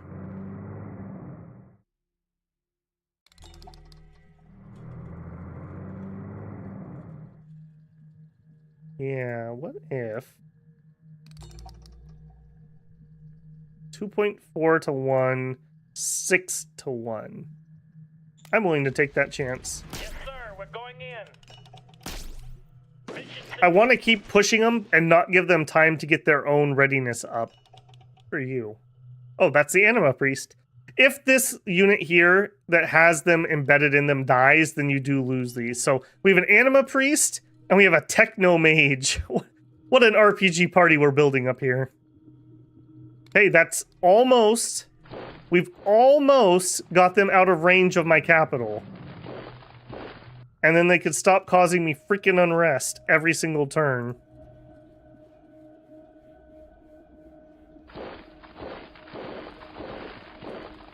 Okay, these guys are finally fully done. They're just good to go. Yeah, they're gonna hold that real rock solid for me. 68. Do we actually... We actually have enough reinforcements. We don't need any at the moment. That's a beautiful thing. That's a beautiful thing. Okay, then we need to make that bureaucracy building because they're going to be really pissed if we don't. So next turn, let's just build that. Not really what I want to build. I need industry. If we had some industry, I could be doing other things, but I just don't have any. This has been a cruel, cruel war. We're not going to forget this. The Tower of Babel has a long memory. Long memory. Do we have any other cards? We could give gifts. I don't have the money for that. These are interesting cards. I can play these on a leader, and it will give them bonuses for their next roll. So next time we have a major like decision, I may play those on somebody. We could do Labor Day, but if we roll 3 happiness, I'm going to be pissed. It's a fate point, and it's hard to get those. Also, we have, what are these called? Stances, I believe. Infantry forces get 40% on defense and minus 30 on attack. This, a card I always like and never play. I think we're actually going to play that on the 2nd MG Battalion. They're not going to move for a very long time. So there you go. Posture has been set to defense. So now if we go look, how do I show that? I very rarely use postures. Yeah, here it is.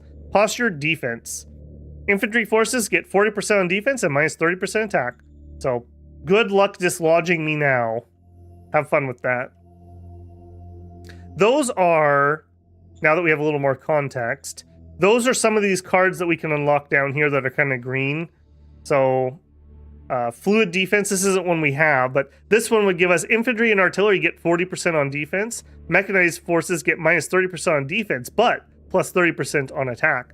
So if we had like a mechanized squad of infantry that towed some artillery, this would be a really good card for a squad like that. Or up here we have ambush. Mechanized forces get 75% on defense. Other forces get plus 40%. We retreat at 10% losses, and overall attack is minus 50%, and 5% to losses on retreat.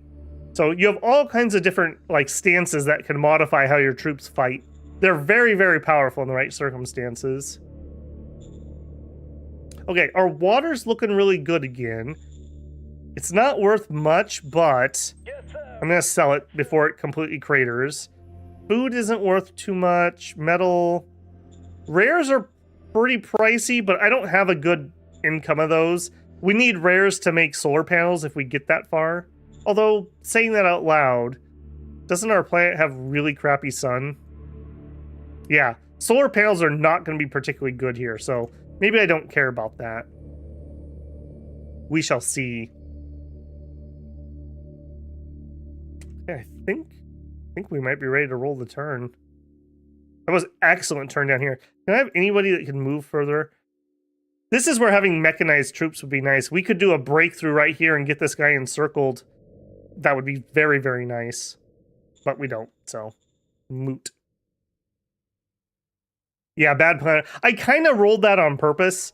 I've never had it, but I'd love to have a planet where solar is complete garbage and there's tons of oil, and we just do like pure oil plants. I don't know why, but that intrigues me. Either that, or I like the idea of a cold planet with volcanoes. Hence why I was trying to reroll for volcanoes, but we didn't get any, unfortunately. Okay, didn't suffer any losses. Efficiency goals! Yes! Stream goal complete! Oh, I'm very happy about that. Okay, now. No, not here. Here. Okay, so one of the mechanics at work here is, even though, let's say we have enough democracy to get this unlocked, democracy has to be your highest profile to have a chance. So now that we have this, I can actually go back to government, but I need to make sure that we don't lose it. Your nation has this regime feat. You cannot lose it unless your profile dips below 40 enforcement. So I have to keep at least 40 enforcement. Very, very important. I do not want to lose this. I want to get back to government. That's going to make some of my leaders happier, and that's going to be huge. In addition, government right now is giving us 40% bureaucratic bonus, which is good. Governor Convention's a very good card, as is bureaucratic push. But state companies, public industrial bonus plus 40%. Now, right now, we don't have a public industrial, unfortunately. They didn't build what they said they were going to build. They changed their minds. But when they do, it will increase that, and hence I will increase the amount I get from their taxes. So very, very nice if I could get that.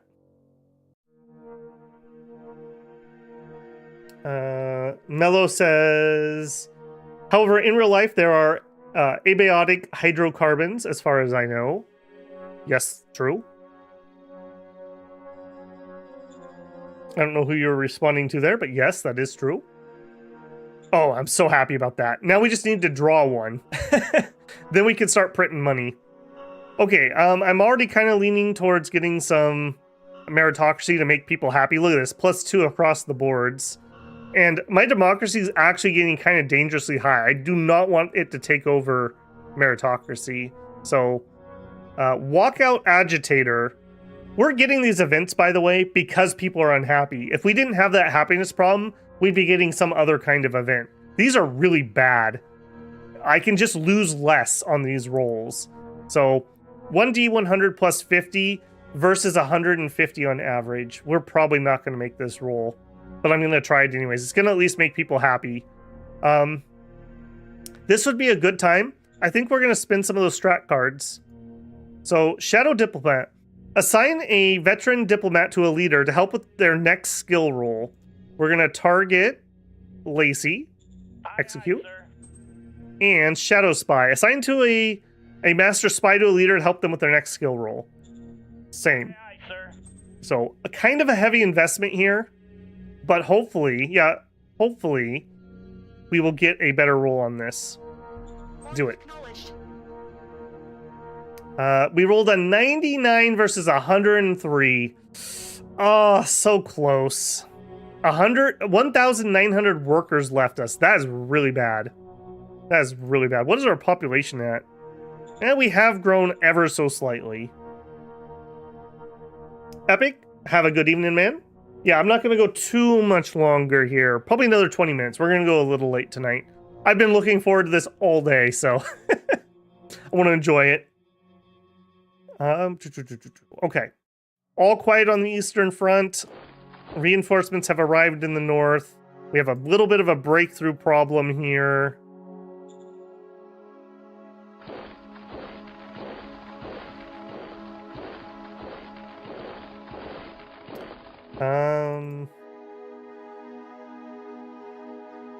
I don't want a wheeled vehicle in the sand in case I get attacked, so I'm actually going to have him wheel around to the north. There we go. The foot troops are okay in the sand. I think, can't they entrench here? Yeah, max entrenchment is 50 for an infantry. And he has no attack or defense bonuses, whereas the motorized would have minus 60% attack and minus 40% defense. So yeah, we definitely do not want our motorized in the sand if we can help it. This guy's a little unfortunate, but there's just nothing I can do about that. And are you my tank guy? No, you're the recon guy. Okay, move up there. I'm actually gonna have him come help encircle.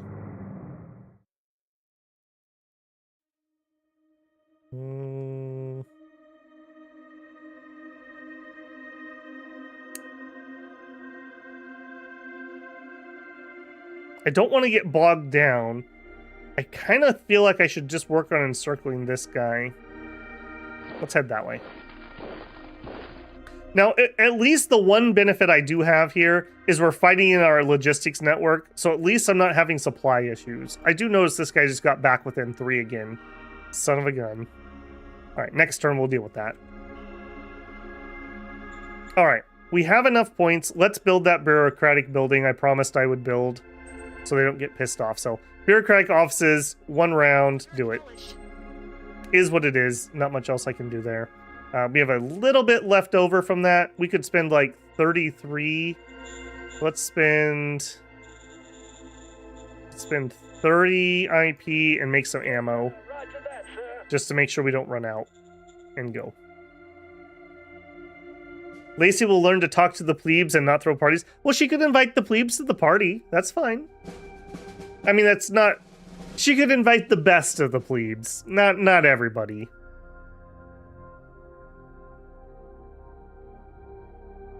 You also get industrial... Yeah, my people are pissed, though. My people are super pissed. Efficiency drive, yes. If we look here, we have an 8 happiness and a 35 for my workers. They are furious with me, and it's because of the stupid danger I've had all. We have unrest and danger, so we're getting double whammied at the moment. And there's just really nothing I can do about it. They've built schools. We have a zoo. They haven't built... My public sector is being really stupid. They haven't built any security building, which would help me a ton. And they haven't built... Was it education? No, health. They haven't built health either. And I don't have a barracks researched. We've discovered roads and physical storage are my 2 techs. So we've been very unlucky with that this game. Look at the cowards flee. Look at them flee like the dogs they are. Unfortunately for you, hounds, no forgiveness.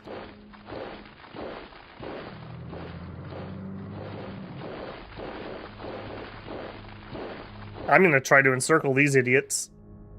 I don't want them all to pile up in here. So I'm going to try to cut them off. I really wish I could get all the way there. What a blunder on his part. He should not have broken that line right there. Okay, we're holding in the north. That's as good as I can hope for. I would really like a squad. If I could get a unit here to defend, that would help with the unrest. Maybe next turn we could make like an independent MG unit that can sit here. That would help a lot. Our buggies are pretty crap. I'm just thinking I could build some buggies. That would be useful. I don't know. I'll have to think on that a little bit. But we're out of points this turn. Let's look at our cards. Propose peace. What if...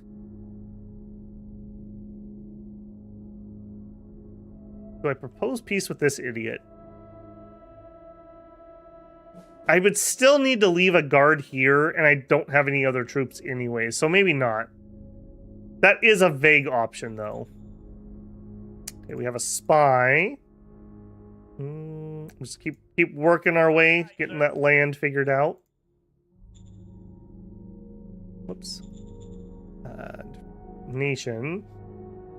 Okay, what I want is efficiency drive. Now, another thing that is very subtle, I never noticed this when I first started playing, but it has a huge effect. How much the person that has to play the card likes you affects how much political power it costs. Essentially, like if they don't like you, you have to kind of strong arm them into doing it. So 83 is pretty good. So this is close to its natural cost. So he is going to do 1d100 plus 44. The goal is 100. It's done by the director of the Interior Council. If we succeed, we get the regular amount. If we succeed by getting plus 50, we get double the effect. A failure will result in getting half or no effect. Critical failure, so below 50, we get nothing. This gives us 200 extra credits per admin level. Notice just get credits. Not take from the population, not taxes, just get. So, here we go. Big money. Failure. Effect is half. We still got 440 credits, just to throw that out there. So, this is almost as bad as it could be, and we still almost, like, doubled our money. So, and that's just one. We're going to keep playing that card over and over again. Now, another thing we could do, if we wanted to be really greedy, we could try to go for opportunism. They just buffed that with this card, improved IP or improvised IP. We can pay 500 credits to get industrial points. The problem is, if I get that card, we would need 40 enforcement, 40 commerce, and then we'd have to have more government. That's probably not happening. That's too hard. It's going to be hard enough to keep this at 40. So I don't think we're going to go for that. I would also... Meritocracy shouldn't be a problem because I'm not going to go for these two. It is really good to get engaged politicians, but doing multiples at once is a recipe for disaster. We're fiddling around right here, right now, so we need to stay just pure mind and pure meritocracy for now. If we get this sorted out, maybe we'll try to grab engaged politicians. That's a nice little bonus. We'll see. We'll see. I think I've had my dose of greed for the time being. All right, we also have bureaucratic push. I'm going to play this. This one, basically we can trade some political points and we can get bureaucratic points out of it. AKA, this will help our research at the moment. Understood. Success, we gained 80 bureaucratic points. Beautiful.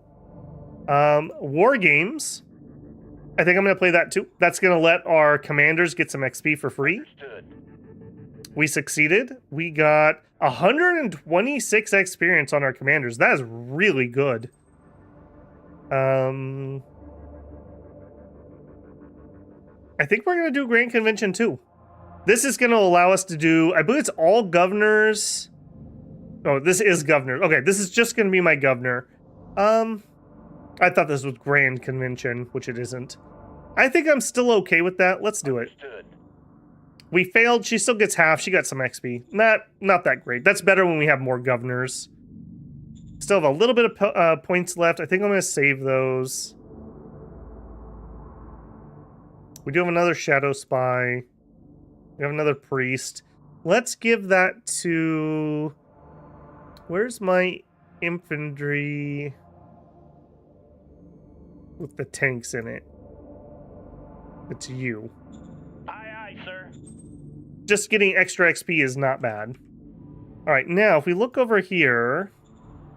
No, not you. You. He should have, yeah.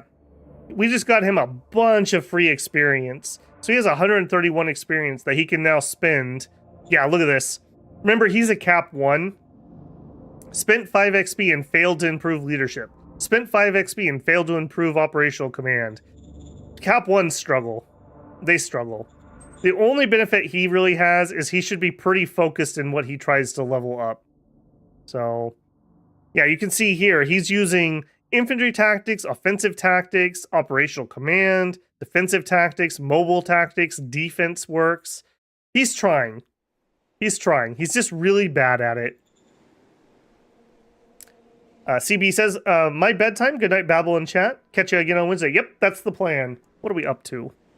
Yeah, we got about 10 more minutes. We'll play a couple more turns. We're going a little late tonight since it's in episode 1. Just out of curiosity, how are you doing? Also a cap 1. Failed to improve tank tactics. Got some leadership. Hey, thank you, J-Rob, for the $5 super chat. Excited for some Shadow Empire streams. Yep. Me too. Me too. It's a really good game. I'm very happy with the amount of people who are interested tonight. I kind of figured this was going to be like a 5-person stream, so excited to see that people are interested. You know, it's really hard with these super duper niche games to get enough people interested to make it worth your time. What is your problem? Still don't have a lot of AP. Yeah, we just got to chill on those this turn. Okay, I think that's the turn. Let's roll it.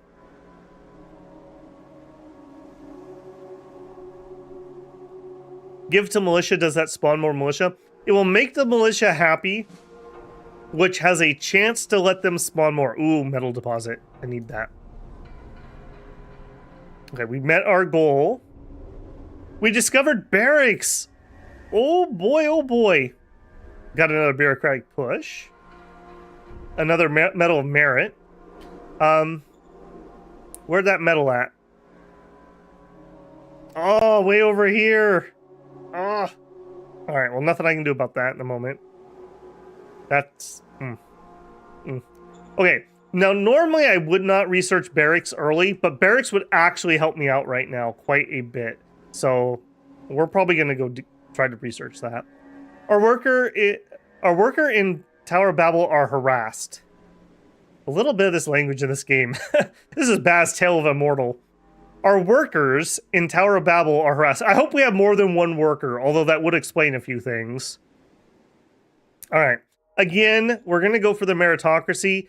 Our leaders just aren't quite good enough. 1d100 plus 47 versus 155. Unfortunate. I'm going to play a strat card on her. I'm going to play that Shadow Spy we got. Hopefully help her roll out here. Let's try. Critical failure. Yep. Unrest increased. Worker happiness decreased. Yep. As you do. Okay, we did get another Medal of Merit. No, you can't keep piling medals. This isn't a third world country. So I have to pick somebody else. And I'm thinking our director... Our Supreme... He actually could use a little bit. I was actually thinking Economic Council, but she's already really high. Do I have anybody who's like super pissed? My secretary. I don't really care too much about that. You can be mad, Harper. Stay mad, bro. Yeah, I'm not gonna waste that card on him. Okay. 83. Do we need any Yeah, boy, look at this. The tides have turned. I actually am not losing all my troops. Man, they got out of my encirclement. And I can't quite get it in. This is going to be a misery battle. I don't have any real armor to take this out. I don't have enough artillery to bombard it. That's going to be really painful. Yeah, I got to be a little bit careful how I do this. Okay, if you go here and you go there, and you go here.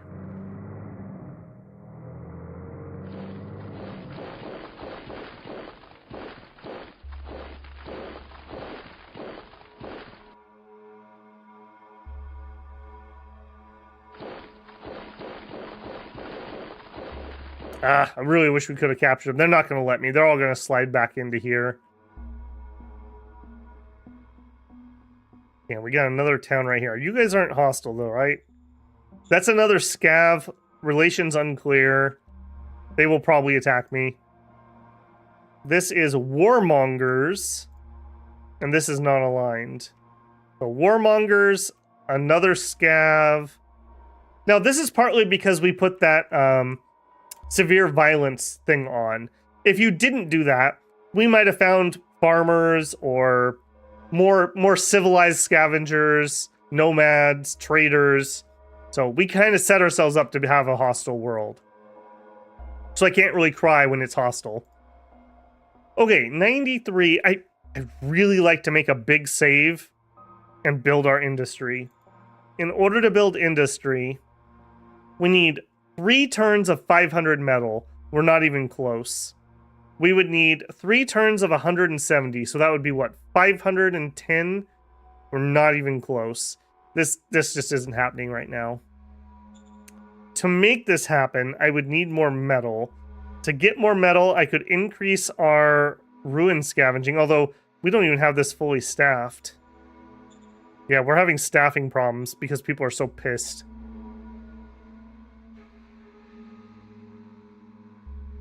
Let me call my leader here on the Economic Council. I need her to research that barracks. Yeah, research the barracks. That'll help us out with security, and that'll help bring down this stuff. Until I get this under control, we're going to be in just a world of hurt.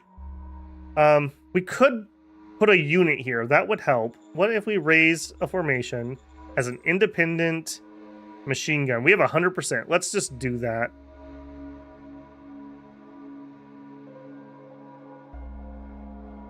I don't think what the troop is actually matters. I think the numbers matter. So in that case, actually an independent infantry battalion would be better. Machine gunners would be better at defending. The infantry would be better at basically military policing. I don't really want an independent battalion of infantry. But maybe I don't have a choice. Start buying up some metals? Yeah, we could. That's why the elites must lead. Do we hear a 3 put? This isn't an auction. No, we're not just bidding to open another war front. I think I am going to put in the infantry. I'm not sure this is going to be enough to make a difference, but I'm going to try. Just having 1,000 soldiers here might help settle things down. Because this should go down now, but the problem is the danger's going down, but the unrest isn't, because people are all agitated, and I keep failing those rolls. So that's a little oofy. But this is a huge problem. I really need these to be higher. Population happiness increases by 6. Increases by 1 for quality of life. Increased by 1 because of the public budget. Diminished by 7 for unrest. And 4 for danger. So if I could get rid of the danger, we would be going up by 1 per turn. And down here, minus 14 for our workers are harassed. Yeah, that's just really bad. That's just really bad. Not much I can do about that. Okay, we moved over here.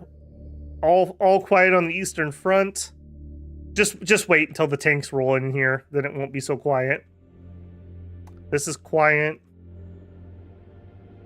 We're maxed out on food. Now, you actually auto-sell.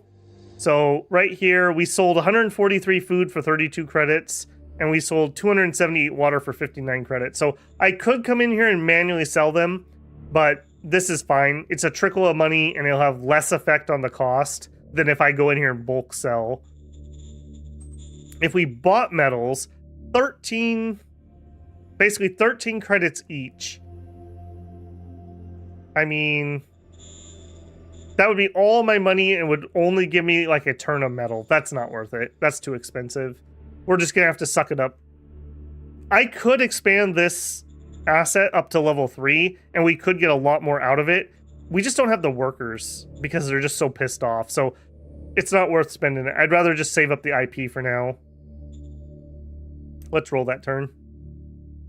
Maybe just use the fate point. I assume you mean for the cash. If we had the industrial points, I'd say yeah, but we don't. So for now, I'd rather just have the point. Found a water deposit. Bureaucracy. We only have 2 more turns of that. And then something new will come in, and it'll probably be horrible. Efficiency drive, yes! We're gonna efficiency drive our way into that metal, I'm telling you. Policy speech. Alright, I don't really want commerce. Average relation, nobody's gonna like us. Private assets, they're not building very much. Education. I guess we try for education. That's unfortunate. You do get penalized if you stay vague, so I'd rather at least try and fail. Maybe we could get a card that can do something. Military advisors requested. Free citizens of Siza Commune have requested us supply them with a few dozen military advisors. That always turns out well. Definitely should send in military advisors into third countries. Nothing bad ever happens when you do that. They want to increase their military enforcement with a esprit de corps. They've been playing Disco Elysium lately. If the world came crashing down upon you, this man would give his life to protect you. Kim. They offer to pay 440 credits in exchange for sharing our knowledge. It would raise autocracy. I don't care for autocracy. This might give us a little bit good relations. I think I'm okay with that. It's not going to piss anyone off. I'm just going to say okay to that. This doesn't really affect anything at the moment. Sir. Ask for help. Pose peace. Send spy.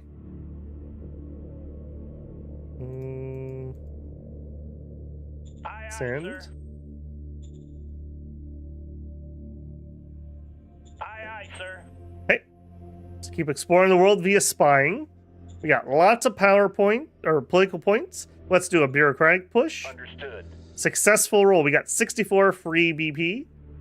And let's do our efficiency drive. Understood. 157 critical success. 1,280 credits. We almost just doubled our money. I'm a big fan of that ability. I'm a big fan of that. I think on really hard worlds, efficiency drive is very hard to beat. Because I really struggle to drum up cash if I don't have population to tax.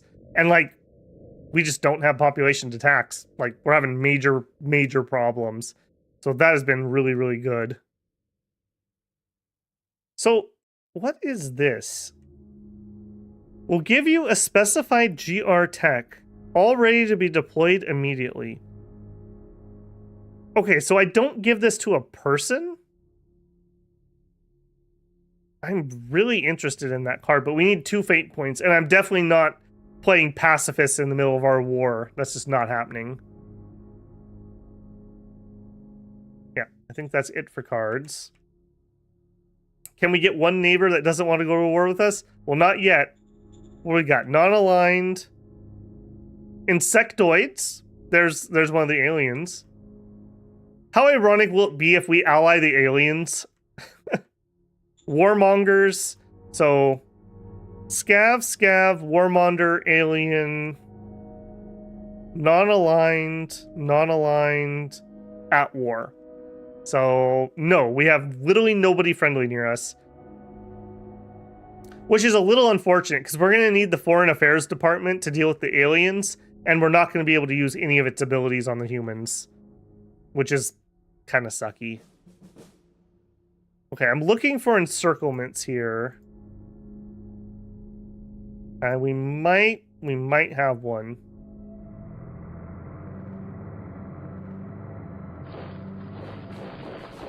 Oh, I can't quite get there. All right, try, little buddy. Hopefully he won't be able to get... I do kind of wish there was like a zone of control, so you couldn't just like do a huge march.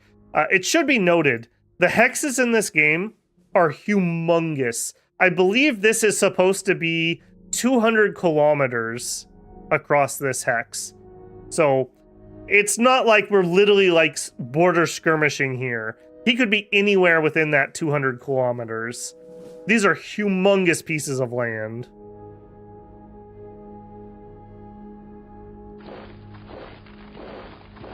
All right, that all being said, we're going to start going for our surround here. They're probably all going to jump in here. That's what I expect the AI to do. And then we're in for a really long grind, I have a feeling, if our GR guy can't kill him. All right, back at base. Did that help? Danger diminished 2 due to time. Unrest diminished 4 due to time. Unrest diminished with 5 points due to 2,000 troops and 50 security. Okay, we're fixing it, guys. We're fixing it. The cult's also expanding. I'm a little worried about that. Good on the Eastern Front. Uh-oh. More things appearing. I don't love that. I do not love that. 100. I think we're just saving up for now. I think we're literally just going to save. So if we had to gain 500 points at 67 per turn, what would that be? 10 turns would give me 600. So 8 turns. In about 8 turns, we would have enough metal. So I don't really need to buy the metal. What are you guys building, if anything? They're not doing very good because they're not happy. They're just pissed off. They're building a surveillance station. That's actually kind of useful. We have a zoo, a school, a police station. There's where that security came from. About time. And that's it. Dang it. I was so excited at the beginning of the game because they said they were going to build industrial points, and then they didn't. They built this stupid ice mine instead. Very disappointed in them. I'm not angry. I'm just disappointed. I think that's it for this turn.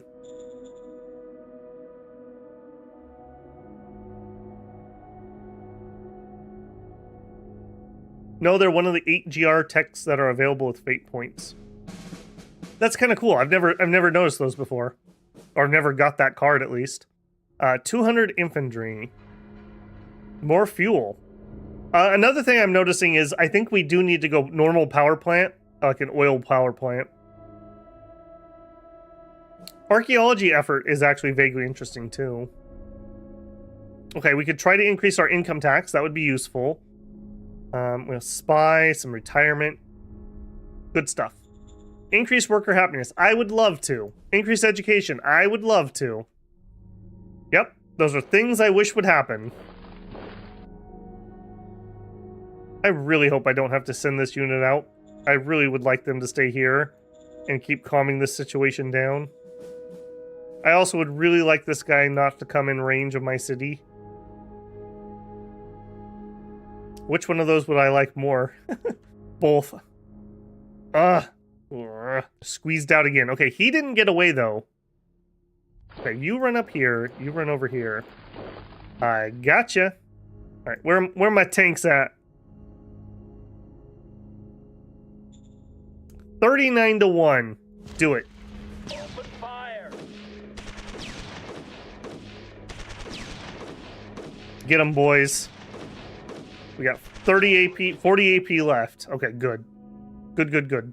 Even these junky little tanks are seriously doing work. Beautiful. All right, now I don't have an immediate one, but if I could push this guy back, we might be able to get it. So if I go here and then attack with just him. Yes, sir. We're going in. Oh. Okay. We did not succeed there. There's that stupid walker that's causing me all those problems. Sucks, but that's okay. At least we didn't lose our unit. Back that up. This is another spot. What are my odds? No, I'm not quite ready. Our infantry especially is so crappy. Attacking when they're low on readiness is just asking to lose troops for no reason. Okay, national budget. I think I'm okay with what we got at the moment. We're so far behind. It's ridiculous. Scavenger traders offer machinery. I kind of want to buy the machinery. It's such a good price. I'm not trying to maintain this above anything but 40. We can take some commerce and it won't be adverse to us. Let's do that. Aye, aye, sir. That just saves me having to build my own machines with IP. So, hopefully that will be pretty good. Okay, what else? Ammo. We could use a little bit of ammo. I would love to save that. Let's not, though. Let's not be greedy here. Let's make 50 points worth of ammo. Roger that, sir. We don't have an oops. I think this guy is going to actually head up north.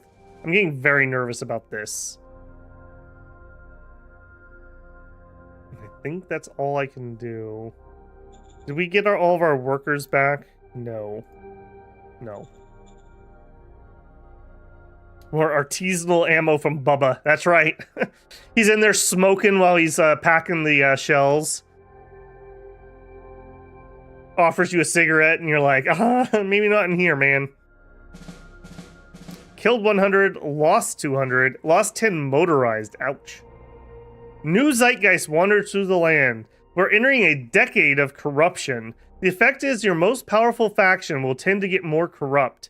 The current strength of this effect is light. In 18 turns, the effect of the decade of corruption will come into full force. High democracy profile will help diminish it. Well, we don't believe in that around here. New epoch, we gain a fate point. I'm kind of interested in that one card we have. Got an efficiency drive, and a bureaucratic, and a governor. What a beautiful turn right here. Thank you, Interior Council. Okay, you said I could see that in the tech tree. Any hints on what those look like? Are they labeled GR? I'll be honest, I know this part of the tech tree pretty decently, and not the rest of it. Or do they not show up on here? ICBMs. Hey, Buffalo, how's it going? I'm gonna guess they don't show up here unless I spend it, maybe. Let's try it. Why not? I don't think that's... We don't have anything else that I'm, like, biting at the bit. 1,000 credits, that's kind of worthless to me now. Now that I can do efficiency drive. Labor Day? I'm not going to do Labor Day. This is not going to happen. No. Get out of here. Get out of here, Labor Day. I only like you because I don't work on Labor Day. Get rid of that, too. Let's actually make a card while I'm here. Ambitious Inventor. Okay. When we finally get to our Model Council, this guy might be really good for it. I'm pretty happy with that card. Okay. GR Combat Simulation. Effects when played. Gives you the GR tech. Let's do it. They were in the corner. Maybe that was on Beta Branch or something. Or maybe I need to have one for them to show. I don't know. Let's do a little bit of science here. I want to see what it does, so. GR Tech has been acquired and ready to deploy. Do you show up now? Yep. Look at that. You were right. Yes-um. Yes, no. It showed up once we had one. So, allows XP to go up to plus 10 points higher without needing to get into actual combat. That's not terrible. I don't mind that, actually. GR Optics, Coding, Supercharger, Shell Camera, Infiltration Methods, Combat Drugs, Ringmail, Mass Driver, and Chain Gun. Cool. We'll keep our eyes out for those. I'm pretty happy with that. Nation. Got plenty of points. Let's do an efficiency drive. Go! Success, 1,120 credits. We'll do a bureaucratic push. 192 bureaucratic points. That's so money compared to what we're making right now. Yeah, next turn's BPs. That's like half of our total. That's amazing. Interior task. Hang on a second. Can I increase our income tax? Understood. Yes. Okay. That means I do not need tax. I don't need tariffs because we're not trading with anyone. Human resources and interior. So I think we're going to keep it at like a 40-60. We're not really hurting for manpower, and these are all those cards I just played are coming off of that. So that's fine. Demigod. All right, round 2. Do we have... No, we don't have anything to help her out this time, unfortunately. 1d100 plus 50 versus 199. I think we might have to find and arrest him. I'm not really looking for those points, but we actually have a chance to win here. 1d100 plus 63 versus 104. This is literally impossible. I think we're going to try this. It doesn't piss anyone off either way, so. Here we go. 155 versus 81. Critical success. We caught the agitator. Even better, we caught him in a compromising situation in a graveyard. Okay, a little less thank you. That's a little, Good job, Lucy. No, we don't need to see the evidence. No, that's all right. I believe you. I believe you. Unrest did not increase. That's very helpful. That is very helpful. Get that pervert out of here. You leave the dead alone. Unrest diminished 3 points due to time, 4 points due to troops and security, and 2 points due to anima. Okay, so no increases. We're actually going down. And we're going down by 9 points. Very good. Less good is these guys pushing around. I'm going to have to deploy this troop, I think. At least temporarily. I cannot let them get closer. This guy is going to try to get up there to help.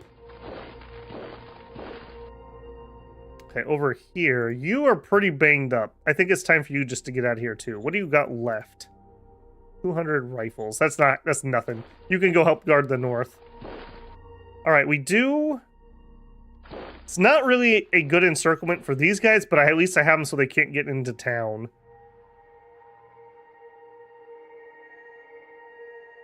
Okay, you are really low on readiness. I think they got attacked.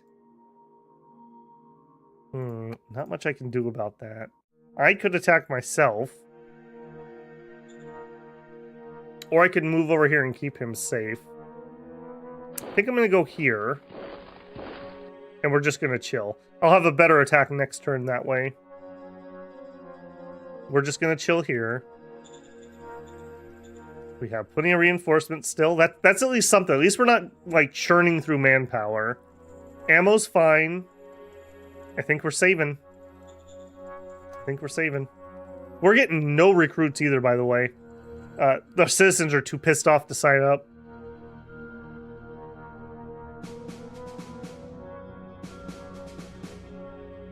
Is this stream anywhere else or only on YouTube? Only on YouTube. I don't dual stream or anything yet. I really hope the day doesn't come that I have to do that, but you never know. I won't cross off the chance. It's very convenient for me to have all my content in one place. And for me personally, I don't hardly ever go to Twitch anymore. It is so just a commercial watching simulator that I just don't even go there anymore. So if you're not on YouTube, I don't watch you. I don't know what to say on that. We killed 300, we lost 300. We have 2 decisions. Found some more fuel. Yeah, we really need a power plant. Researched barracks complete. Booyah. Efficiency drive. 0 retirement. That's a good card. Cool. Okay. How are we doing on time? Oh, wow. I said 30 minutes and we went an hour. Okay, this is going to be the final turn. Let's play this one out and then we'll call it. Okay, I do think I'm finally ready here. What do we want to get, though? We need research before we can make good things, but I also could update to at least carbons for our troops. That would help a lot. Military research would also be really good. Our research is stupid slow at the moment. I also need to redesign our buggies. Yeah, I think I've talked myself into Model Council. And no target for you. You're going to go back to Discovery. We're going to play Ambitious Inventor. Hopefully he's not too ambitious. He looks like a alcoholic, though. Again, Disco Elysium coming back. Affirmative. All right. We pushed Agnes Robinwaste into service. Well, that's not a great name. Okay, give me... Oh, we're actually out of political points, so I cannot efficiency drive this turn. A little bit nervous about that. How are you doing, Agnes? Standing by for orders. That's not what I need to do. I just want to look at you. You're a Cap 2. I don't like that. Your intelligence is 22. I don't like that. You have good inventor stat, but that's not what we need. We need technician. You are a complete disappointment. You are a complete disappointment. You know what? Have this 0 retire. I can't even retire you. I'm so disappointed by that guy. What a total waste of space. I paid so many points for that. Sad. Very sad. I was rushing to try to build that barracks, but now we're kind of finally on the mend. I think I'm just gonna let it. Look at that. Look at that. We got +1. And we're at rock bottom. No loyalty. That's so bad. Why are you so pissed still? Increase. Okay. Unrest, danger. Okay. Still gotta keep getting these down. That's all there is to it. I think I'm just gonna hold out. How much did I say we needed? 510? So we're still a few turns out from building that. Okay, down here, we are still not recuperated on our readiness. He must have taken a really bad attack or something.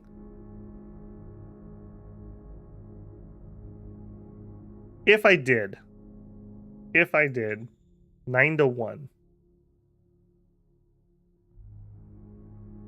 All right, let's do it. I'm really nervous about letting them sit there and just dig in. They've got this guy. Successful. If we could kill that dumb walker of theirs, we would be in such a better position.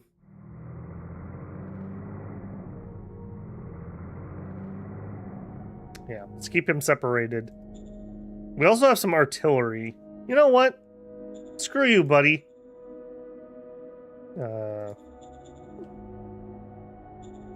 Ranged attack. Screw you, buddy. Open fire. 2 hits, 3 hits, 5 hits. Okay. Roger that, sir. Lots of hits, no kills though, but that's fine. That's going to hurt their morale. That's going to hurt their readiness. That's going to hurt their entrenchment. That's okay. Is a little expensive on ammo though, so I do gotta watch that. Anything else this turn? We're good on cash. Man, I wish I could buy industrial points. That's why that one card would be really handy at the moment. But that is going to have to be it. We went an extra hour bonus time tonight. Thank you to J-Rob for the super chat. Thank you to everyone else for the support.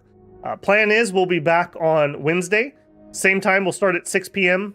PST time. So same as normal. Yeah, enjoying it quite a bit. I'm glad we didn't lose. I thought for a hot minute that we were done. A bit of a struggle bus, but hey, you guys like the pain is what I've taken. So apparently that is the case. For anyone watching Tale of Immortal continues tomorrow morning at the normal time. If you haven't caught it, we had the Dominions video come out today. Seems to be relatively popular. It's got Pythium, so should be a pretty fun stream for Friday. And other than that, this has been Shadow Empire. If you have been watching it and you have any questions, feel free to type them below. I am definitely not an expert player, but I'll do my best to answer anything. And the builders are usually very helpful and try to answering questions for people. If you have suggestions for me, again, I'm super duper open to it. Like I said, I'm definitely not an expert, so always willing to do that. I think you can download the manual for free off of Steam, even if you don't own the game, or Matrix forums maybe. So if you're interested in the game and you're still not sure after seeing it, maybe download the manual and give it a read. It's very in-depth. It's an old school, like 300-page manual. So if that's your bag, I gotcha. Okay, that is going to be it for Babel tonight, and I will catch you guys on Wednesday.